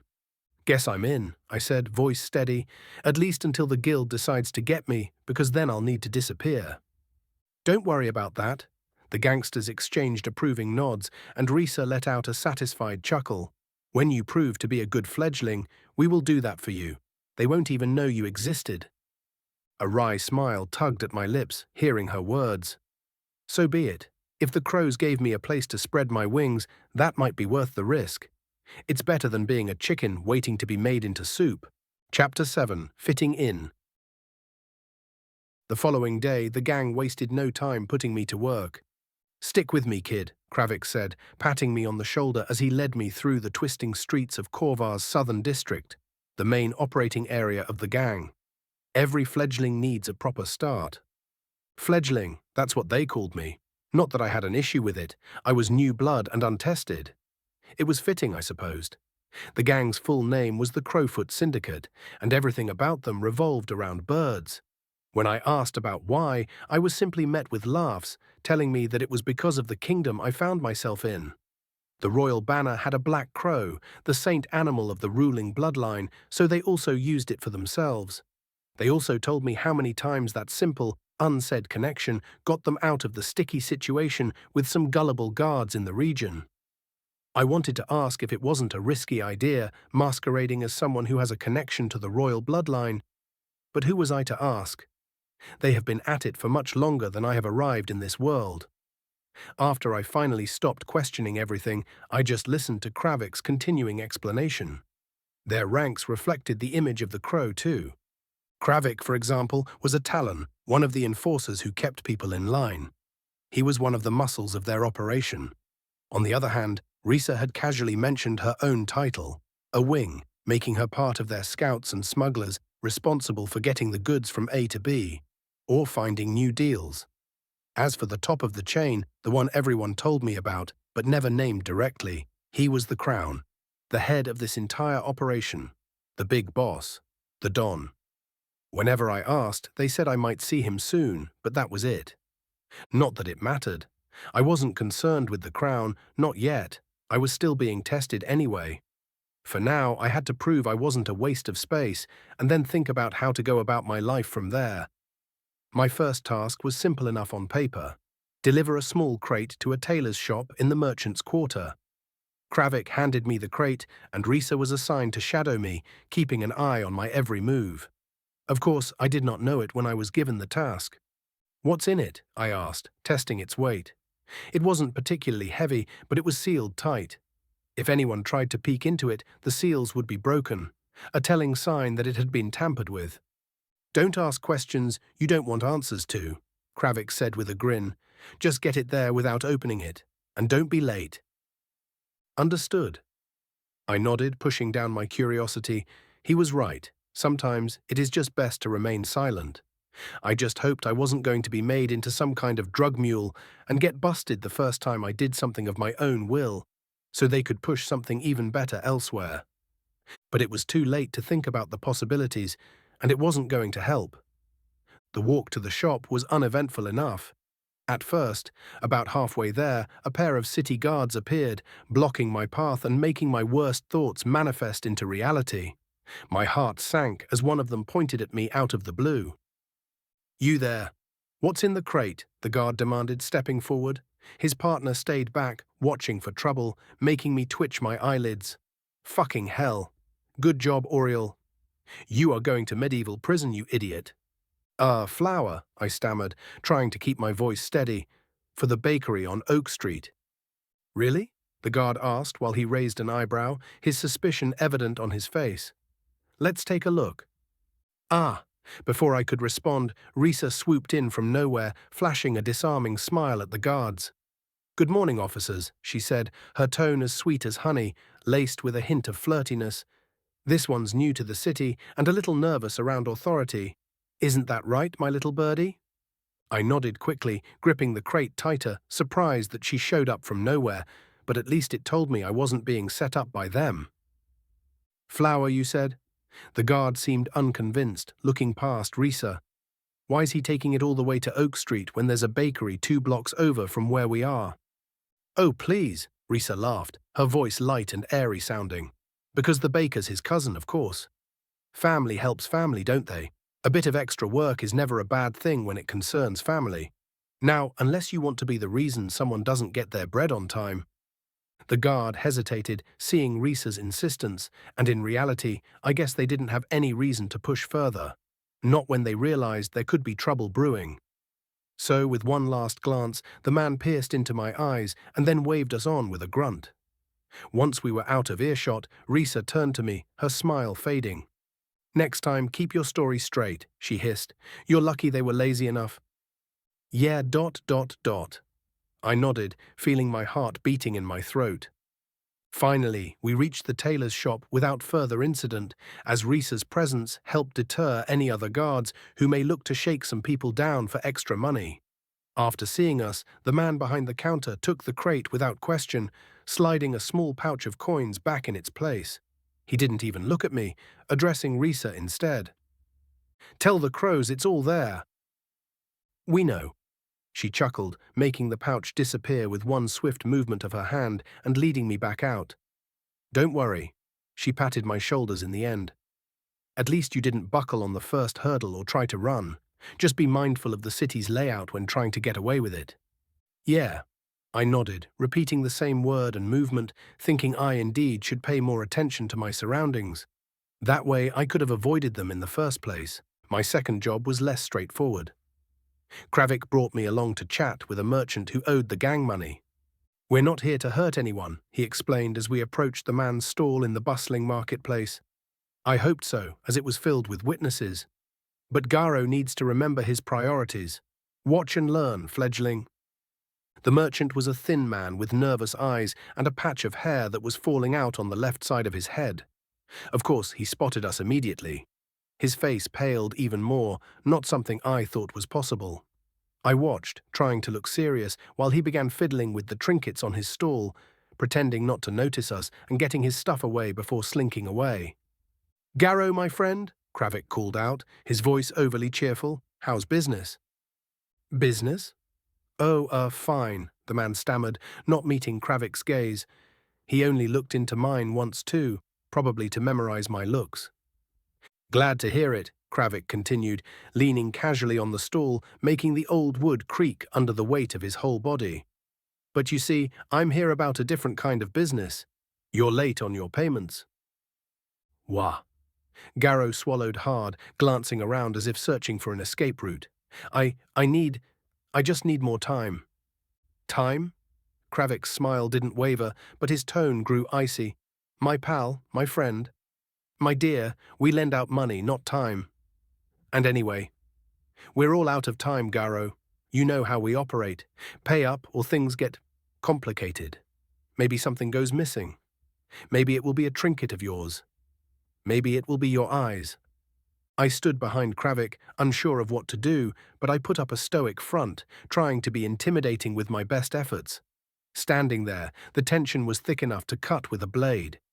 I thought Kravik would reach out and grab him, but that never happened, and it seemed words alone were enough. Finally, Garo reached under his stall and pulled out a small pouch of coins, his hands trembling. Here, it's all I have right now. It should be enough. See, I knew you were holding out on me, my bestest pal of pals. Kravik laughed as he took the pouch and weighed it in his hand. Not bad. You're lucky I'm feeling generous today. But don't let this happen again, Garo. He leaned in, and I saw the stall develop a nice little crack over it while he did so. Next time, I might not be so friendly. Then, with a playful slap on the man's face, Kravik straightened up, and we walked away. I couldn't help but glance back at the merchant, who looked like he might collapse from relief. Or dread. Or both. See? Kravik spoke, clapping me on the back, making me stumble. Easy as pie. Just remember, we don't make empty threats. We make promises. So, you took others' eyes already? I asked, partially joking but also curious. Once. He nodded, then sold it back to him. My third task involved slipping a bundle of contraband past the city watch. This time, Risa wasn't hiding and took the lead in the operation. She handed me a stack of actual flour sacks to carry. I don't know if this was payback for my first debacle, but the grin in her eyes told me I gave her the idea to do it this way. Anyway, hidden within one of them was a bundle wrapped in an oilcloth. This time, I knew enough not to ask questions. Head down, act dumb, and don't say a word, she instructed as we approached a checkpoint, telling me only what I had to know. Let me do the talking. I didn't know if I liked going in blind, but oh well, I was already in. I just had to grit my teeth and get to a position where I would be able to make my own decisions. I can't be ordered around forever, I will make sure of that. Still, thinking about it wasn't going to do anything as it was further away, and my heart raced as we neared the guards. Two of them stood at the checkpoint, one leaning lazily against a wall while the other scrutinized passers-by, and I could swear they were the same guards as before. Evening, Risa said brightly as we approached. What's your business? The more attentive guard asked, eyeing the sacks I carried. Just delivering supplies to the bakery, Risa replied smoothly. It's been a busy week and they're running low. Hey, didn't we have this talk before? Maybe. The guard nodded but gestured for me to stop. Let's have a look. Again? Risa stepped between us, her smile never faltering. Oh, come on. Do you really want to sift through flour? You'll be coughing up dust for a week. ... The guard hesitated once again, then sighed, looking at us and then back at his garb. Fine, go on. Luckily, we passed through without incident, and I let out a breath I hadn't realized I was holding. Once we were clear, Risa turned to me with a sly grin, winking at me. Not bad, fledgling. You might actually make it in this line of work. What if they did look this time around? I asked, making her laugh. Nothing. The cloth has nothing in it. I was just messing with you. What? I gasped, almost dropping the heavy flour stacks that were already killing my back. Ah ha ha ha ha ha. You should have seen your face, she continued, laughing like a maniac, pointing at me. Ah, this was worth all the preparations. Ah ha ha ha ha ha ha. Come, come, little fledgling. Bwahahaha, you will pay me a beer. ... Damn it, I couldn't think of anything else, finally dropping the sacks that, of course, burst, painting me white, raising her laughter a whole octave. Not to mention the others when we returned. By the end of the second week, I'd gathered enough coins so I could move out of the guild's tavern and into a small room above a bakery in the southern district, feeling they were still pulling my leg to get me a room there. It was nothing fancy, just a bed, a chair, and a window that overlooked a tangle of crooked rooftops. But it was mine. For the first time since arriving in this world, I felt grounded. I also enjoyed waking up early to the fresh smell of bread. That was a bonus. As I integrated myself into my new life, the gang itself was unlike anything I'd expected. They weren't simply criminals. They were indeed a family. Dinner was always shared, and nobody was allowed to skip it. There was where stories were swapped, but nothing work-related. That was against the rules.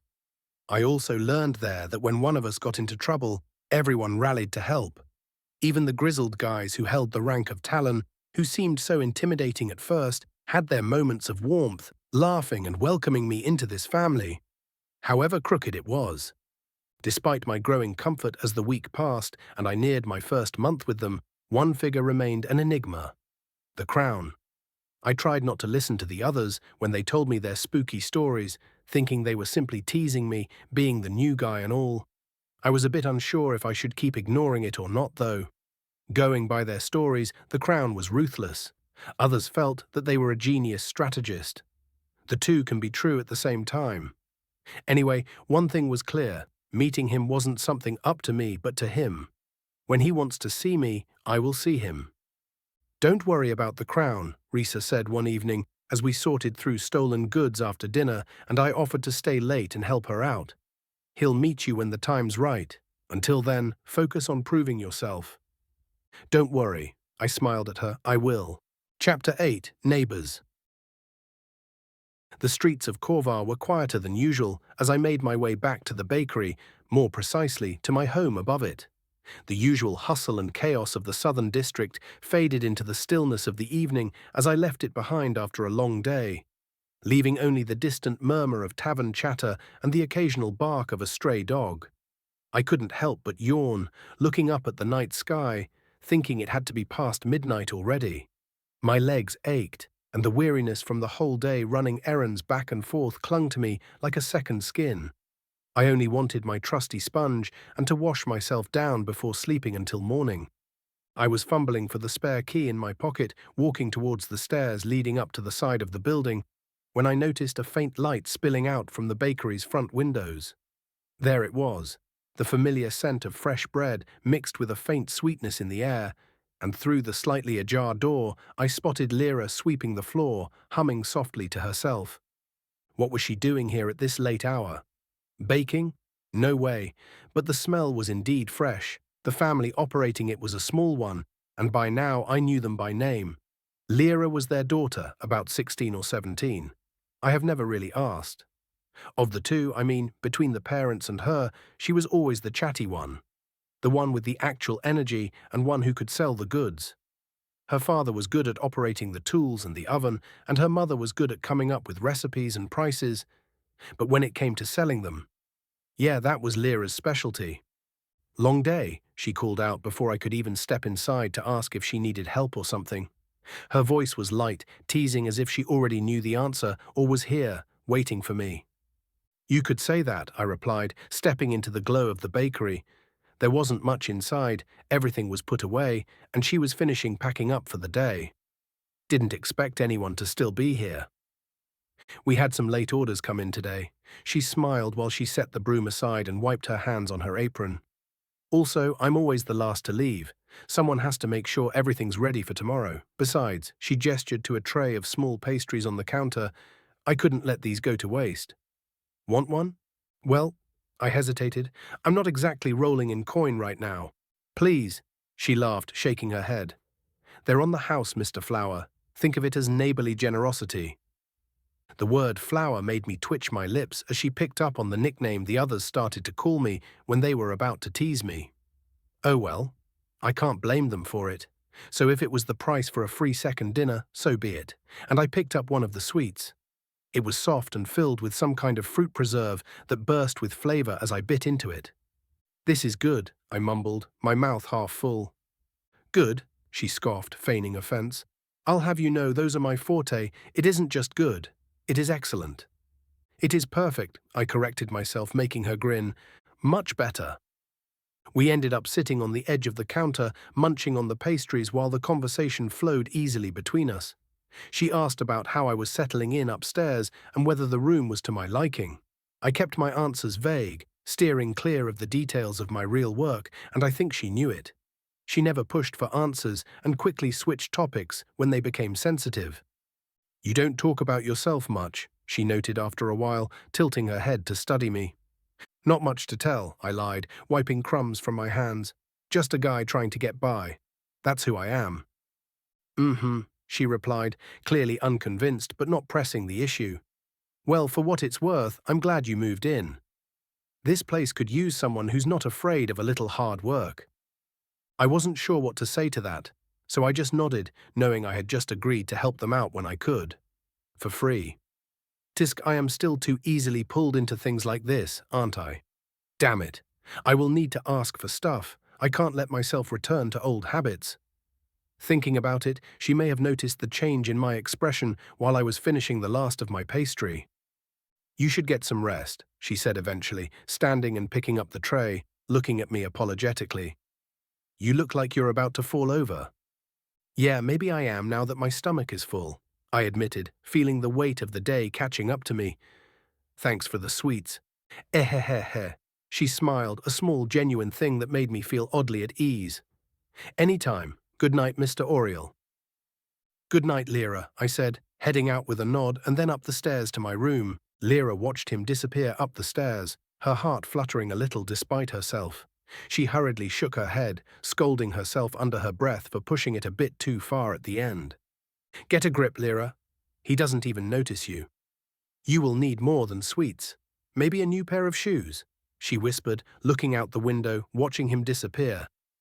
Once the door upstairs creaked shut, she locked up the bakery and stepped outside, the cool night air brushing against her fair skin, catching onto her long auburn hair.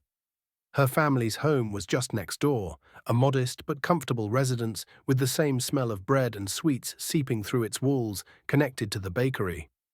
Just as usual, when she opened the door and stepped into a house that should have felt like a sanctuary, it felt like she was back in a cage. One that looked nice and inviting from the outside, but was stale and sour within. Her father was slouched in his usual chair by the hearth, his fingers fidgeting with an empty vial that once held a potion for who knows what this time around. His eyes were glassy, the telltale sign that he'd used another dose earlier. Her mother was at the dining table, sorting through an old pile of maps and gear from her adventuring days, muttering to herself about the good old times and how much her chosen husband had fallen, and how she was now stuck in doing nothing. You're late, her father suddenly recovered, hearing Lyra coming in, his voice heavy and slightly slurred. I was closing the shop, Lyra replied evenly, heading toward the kitchen to grab a drink of water. So late? Her mother looked up sharply. And spending time with that flower man, weren't you? Lyra froze, her jaw tightening. So what if I was? You. Hearing her stiff, defiant answer, her father groaned, dragging a hand over his face. Lyra, you don't understand the kind of people he's mixed up with. The last thing we need is you getting tangled up in… In what? She snapped, turning to face him. The same people you're tangled up with. The same people who make sure we don't lose the bakery because you can't stop drinking those damn potions. Don't you dare talk to me like that. Her father flinched, and her mother rose to her feet. Lyra, that's enough. No, it's not, she shot back, her voice rising. You're both such hypocrites.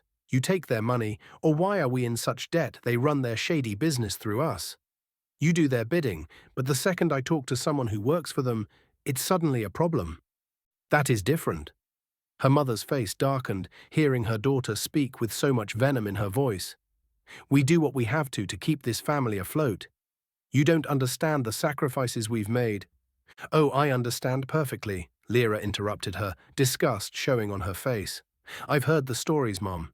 You weren't exactly a saint when you were adventuring with your teammates. And then you try to preach to me?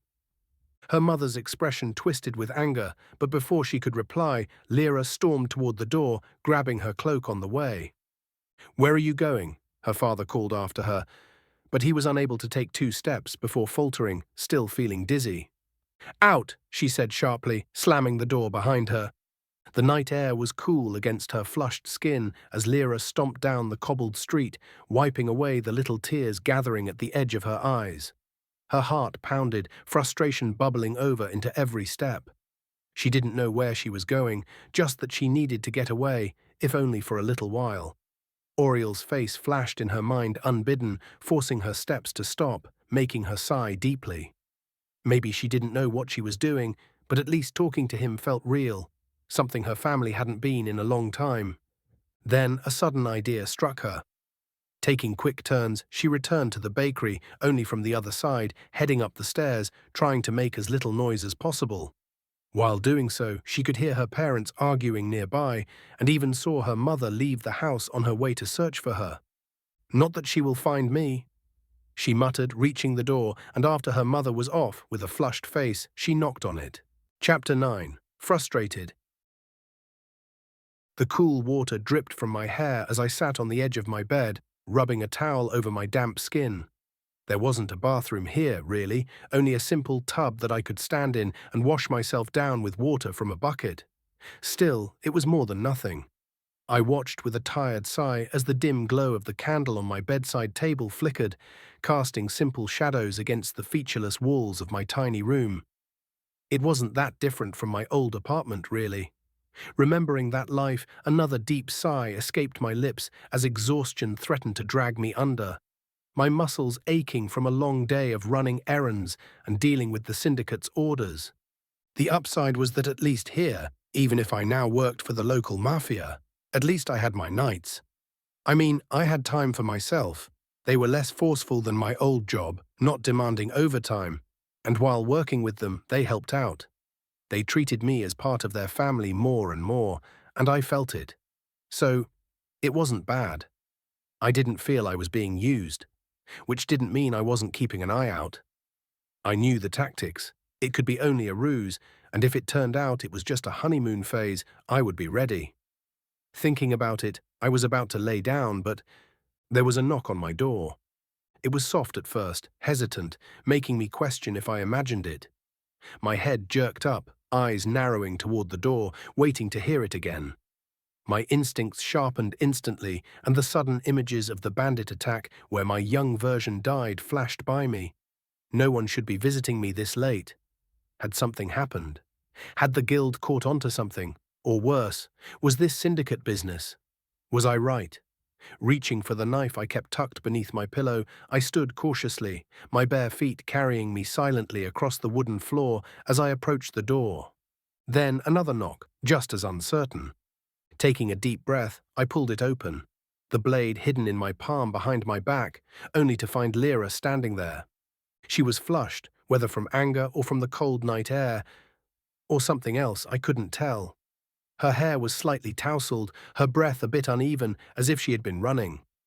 But more than that, it was the look in her eyes that caught me off guard. I knew those feelings, I saw them in the mirror many times. They were the mix of frustration, hurt, and something else I couldn't quite place. No, I could remember them.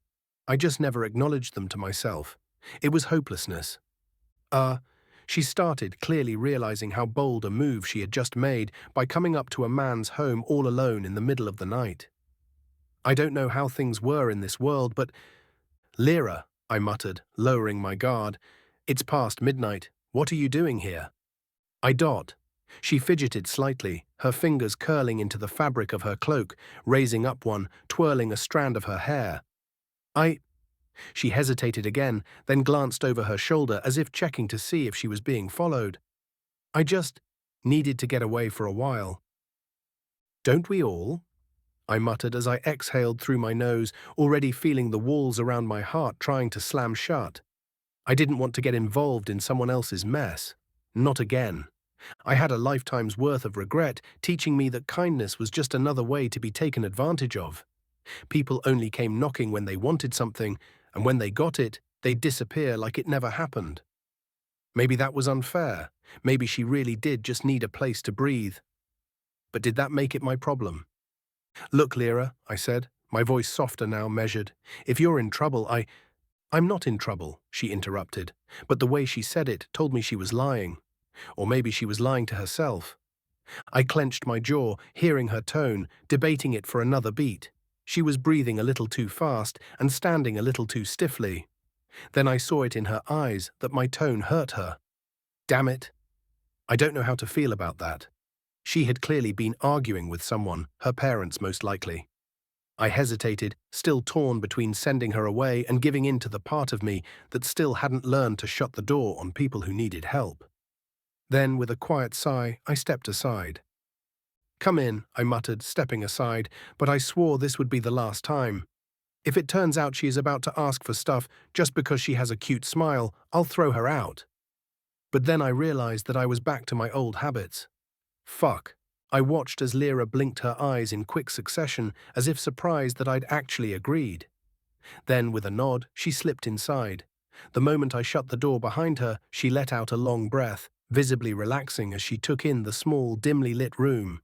Compared to the chaos of her home, it was probably unnervingly quiet. Sorry, she said softly, still lingering near the door. I know this is… weird. I shouldn't have come. I just… had no other idea. It's fine, I said, tossing my towel onto a chair. Just… sit down, I guess.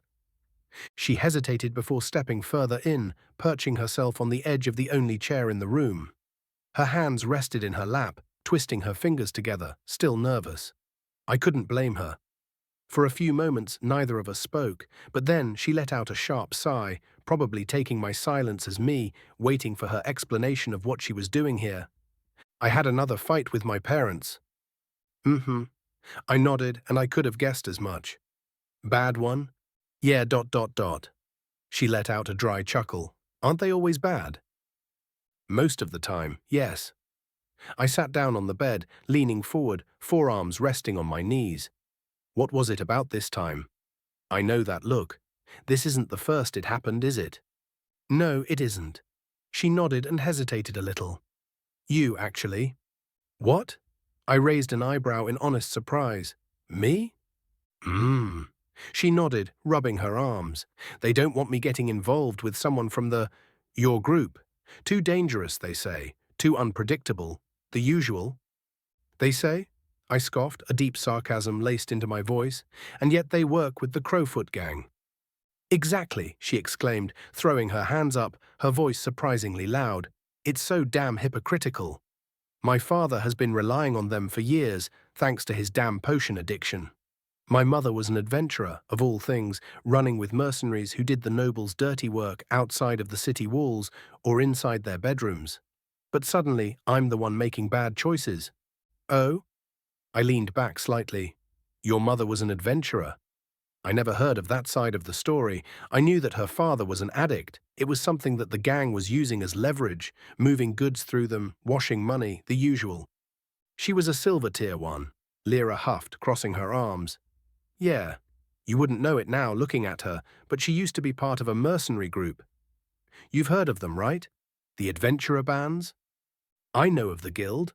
I nodded, although I no longer wore my bracelet, not since getting into the crows. Yeah, she nodded her head.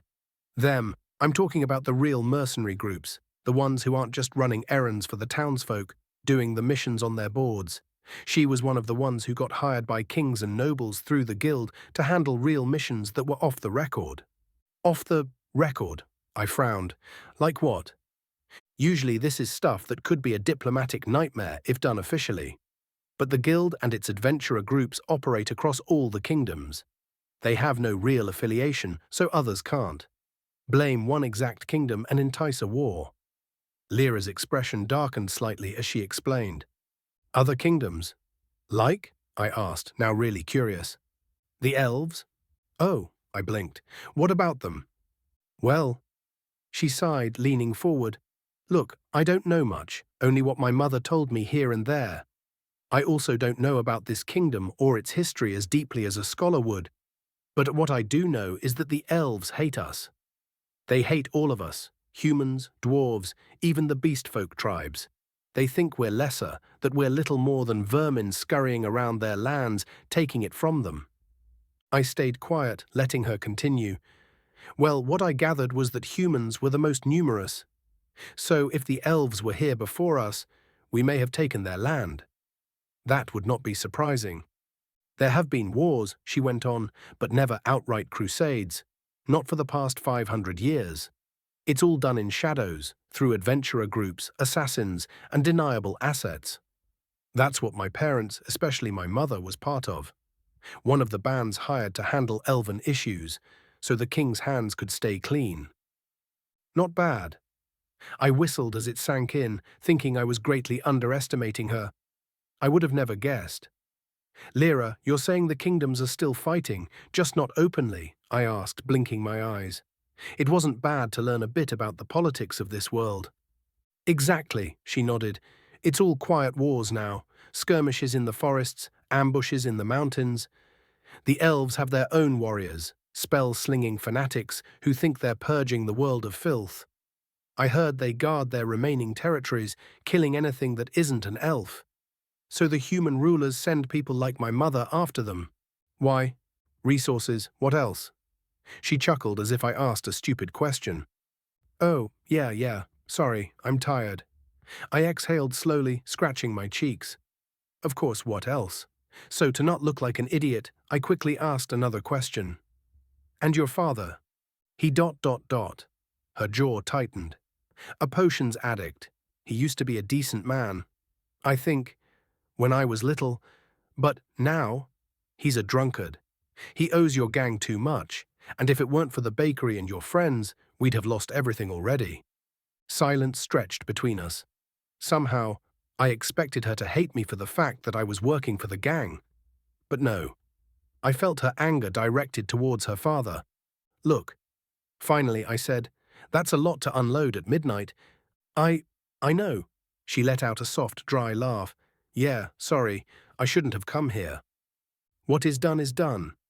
I shook my head. Don't be sorry, I let you in after all. I just didn't expect to get a history lesson tonight. Ha.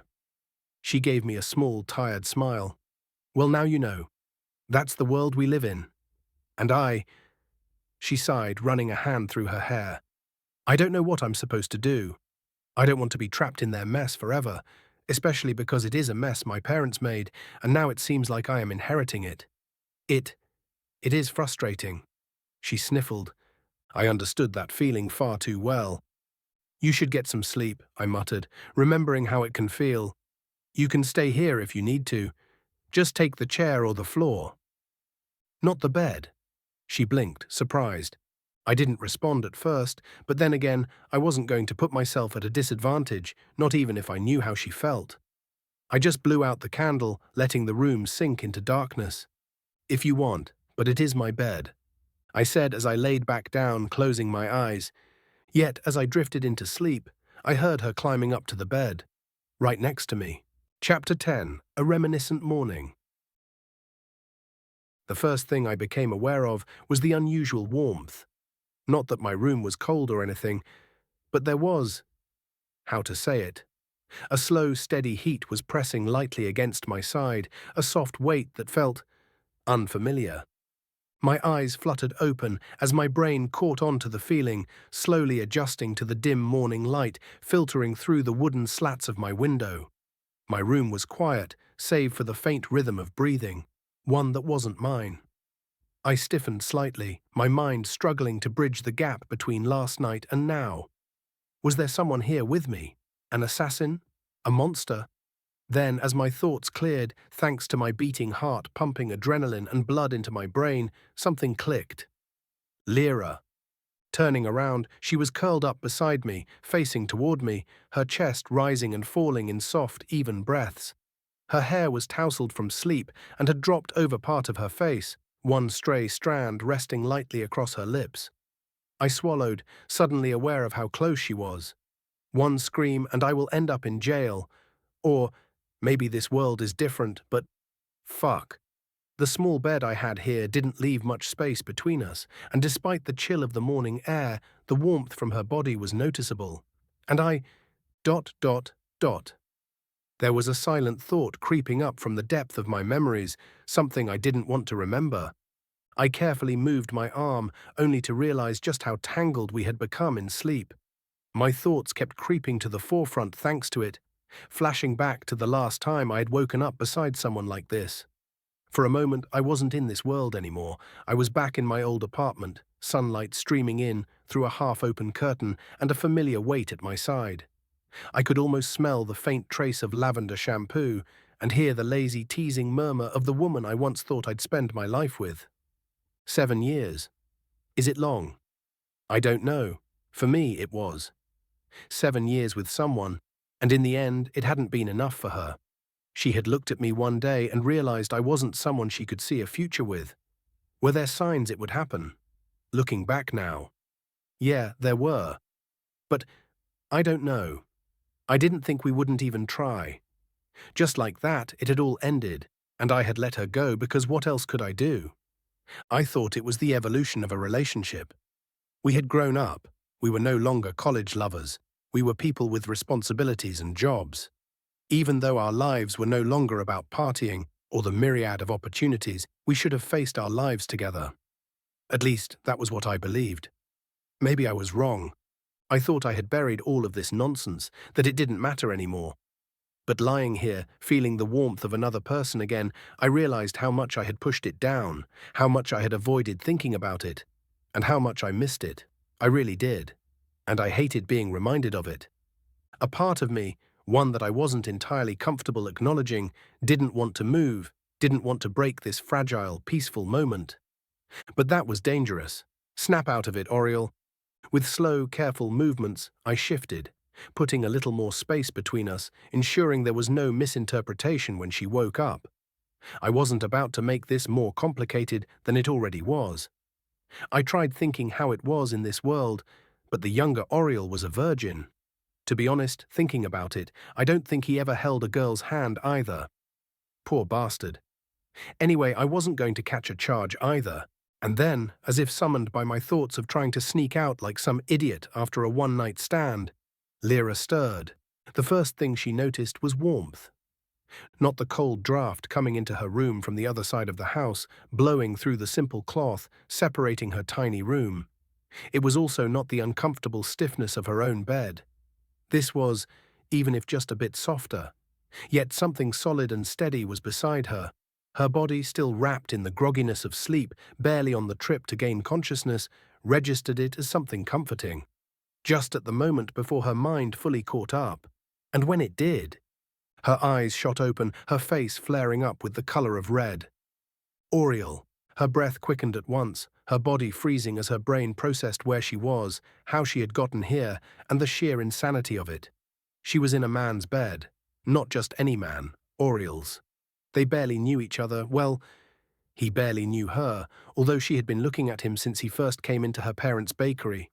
She was in his room, his bed, and he hadn't thrown her out. Heat flooded her cheeks even stronger, so intensely that she thought she might catch fire. For a moment, she thought she had turned into an oven. Her fingers gripped the fabric of the blanket she had curled under, as if using it to ground herself in the reality of what had happened last night. Yeah. Did anything happen? She had come here, desperate to escape her home, to flee from her family's suffocating hypocrisy, and he had let her in. He had let her stay. And she had been the one bold enough to slip into bed next to him when it was time to go to sleep. How? The thought made her head spin. What would her parents say? No, what would the entire town say if they found out? This was scandalous. This was just as wrong as her mother's past. Did she inherit her tendencies, even though nothing had happened, even though Oriel had treated her with nothing but distant patience? The fact that she had stayed the night next to him was exhilarating. Her heart pounded so hard she worried he might hear it. Slowly, as cautiously as possible, she turned her head, peeking up at him. He was awake. His eyes, which were still heavy with sleep, met hers for the briefest of moments before he exhaled, running a hand through his hair. "Morning," he muttered, his voice still tired and a bit groggy. Good morning," Lyra stammered, immediately wanting to kick herself for how ridiculous she sounded, her voice so high-pitched it made her sound like a mouse. She watched as he sat up, stretching his shoulders slightly before looking at her again. There was no anger, no irritation, just something sad. And maybe a little bit of hesitation. His expression told of something painful. What was it? She didn't know. But now she wanted to know. Without intending it to sound so loud, she swallowed, suddenly hyper-aware of everything. The warmth of his presence was still lingering between them. She now recognized the way her hands trembled slightly against the blanket, the way her heart wouldn't stop racing. This was bad. She started, voice still embarrassingly shaky. "I should go." He didn't argue, he just gave a small nod, and somehow that was both reassuring and disappointing at the same time. Without looking at him for long, Lyra quickly swung her legs over the side of the bed, adjusting the clothes she kept on while sleeping. She pulled up her cloak from the chair, laying it around her shoulders, trying desperately to get her emotions under control and hide behind it. As she moved toward the door, she finally dared one last glance back at him. He was still watching her, his expression forlorn and distant. In her eyes, he looked like a sad, abandoned puppy. Thinking about it, her heart skipped again. And then she was gone, slipping out before she could do something incredibly stupid, like thank him again or ask if this meant anything. The cool morning air hit her like a splash of water as she stepped outside, helping her calm down. She slapped her cheeks twice, and then she pressed a hand to her chest, trying to steady her breath. But before she could take another step, a familiar voice nearly made her jump out of her skin. "Oh ho ho, what's this?" Lyra whipped around to find Kravik standing at the bottom of the stairs, arms crossed, a knowing smirk tugging at her lips. "You look a little flustered there, sweetie." Lyra's entire face turned red once again, feeling that in the cold morning air her head was steaming like a chimney. I... It's not what you think." Kravik leaned in slightly after he walked up the steps at the side of the building, his eyes twinkling with mischief. "Oh? So you just happened to spend the night in my youngest brother Auriel's own room, and now you're scurrying off all pink-cheeked and breathless. Do tell," he said, teasing, his grin like that of a ruthless jokester. Lyra opened her mouth, closed it, and opened it again, but nothing intelligent came out. Just a strangled sound of frustration, knowing there was nothing she could say to prove him otherwise. "Ah ha ha," Kravik chuckled, patting her shoulder. "Relax, sweetheart, I'm just teasing." But she shot a glance toward Oriel's room. "This is interesting. Just don't mix work and fun, girlie." Lyra groaned, pulling her cloak over her face. She decided there was nothing more to say, so without saying a word, she hurried away. Kravik, after watching her disappear, turned back toward the building with an amused grin. "Oh, Oriel is never hearing the end of this." I barely had time to process what had just happened, the look Lyra gave me while she left before my door creaked open again. This time, it was Kravik who strolled in, grinning ear to ear. Ah, I know that look. He saw her leave. Great.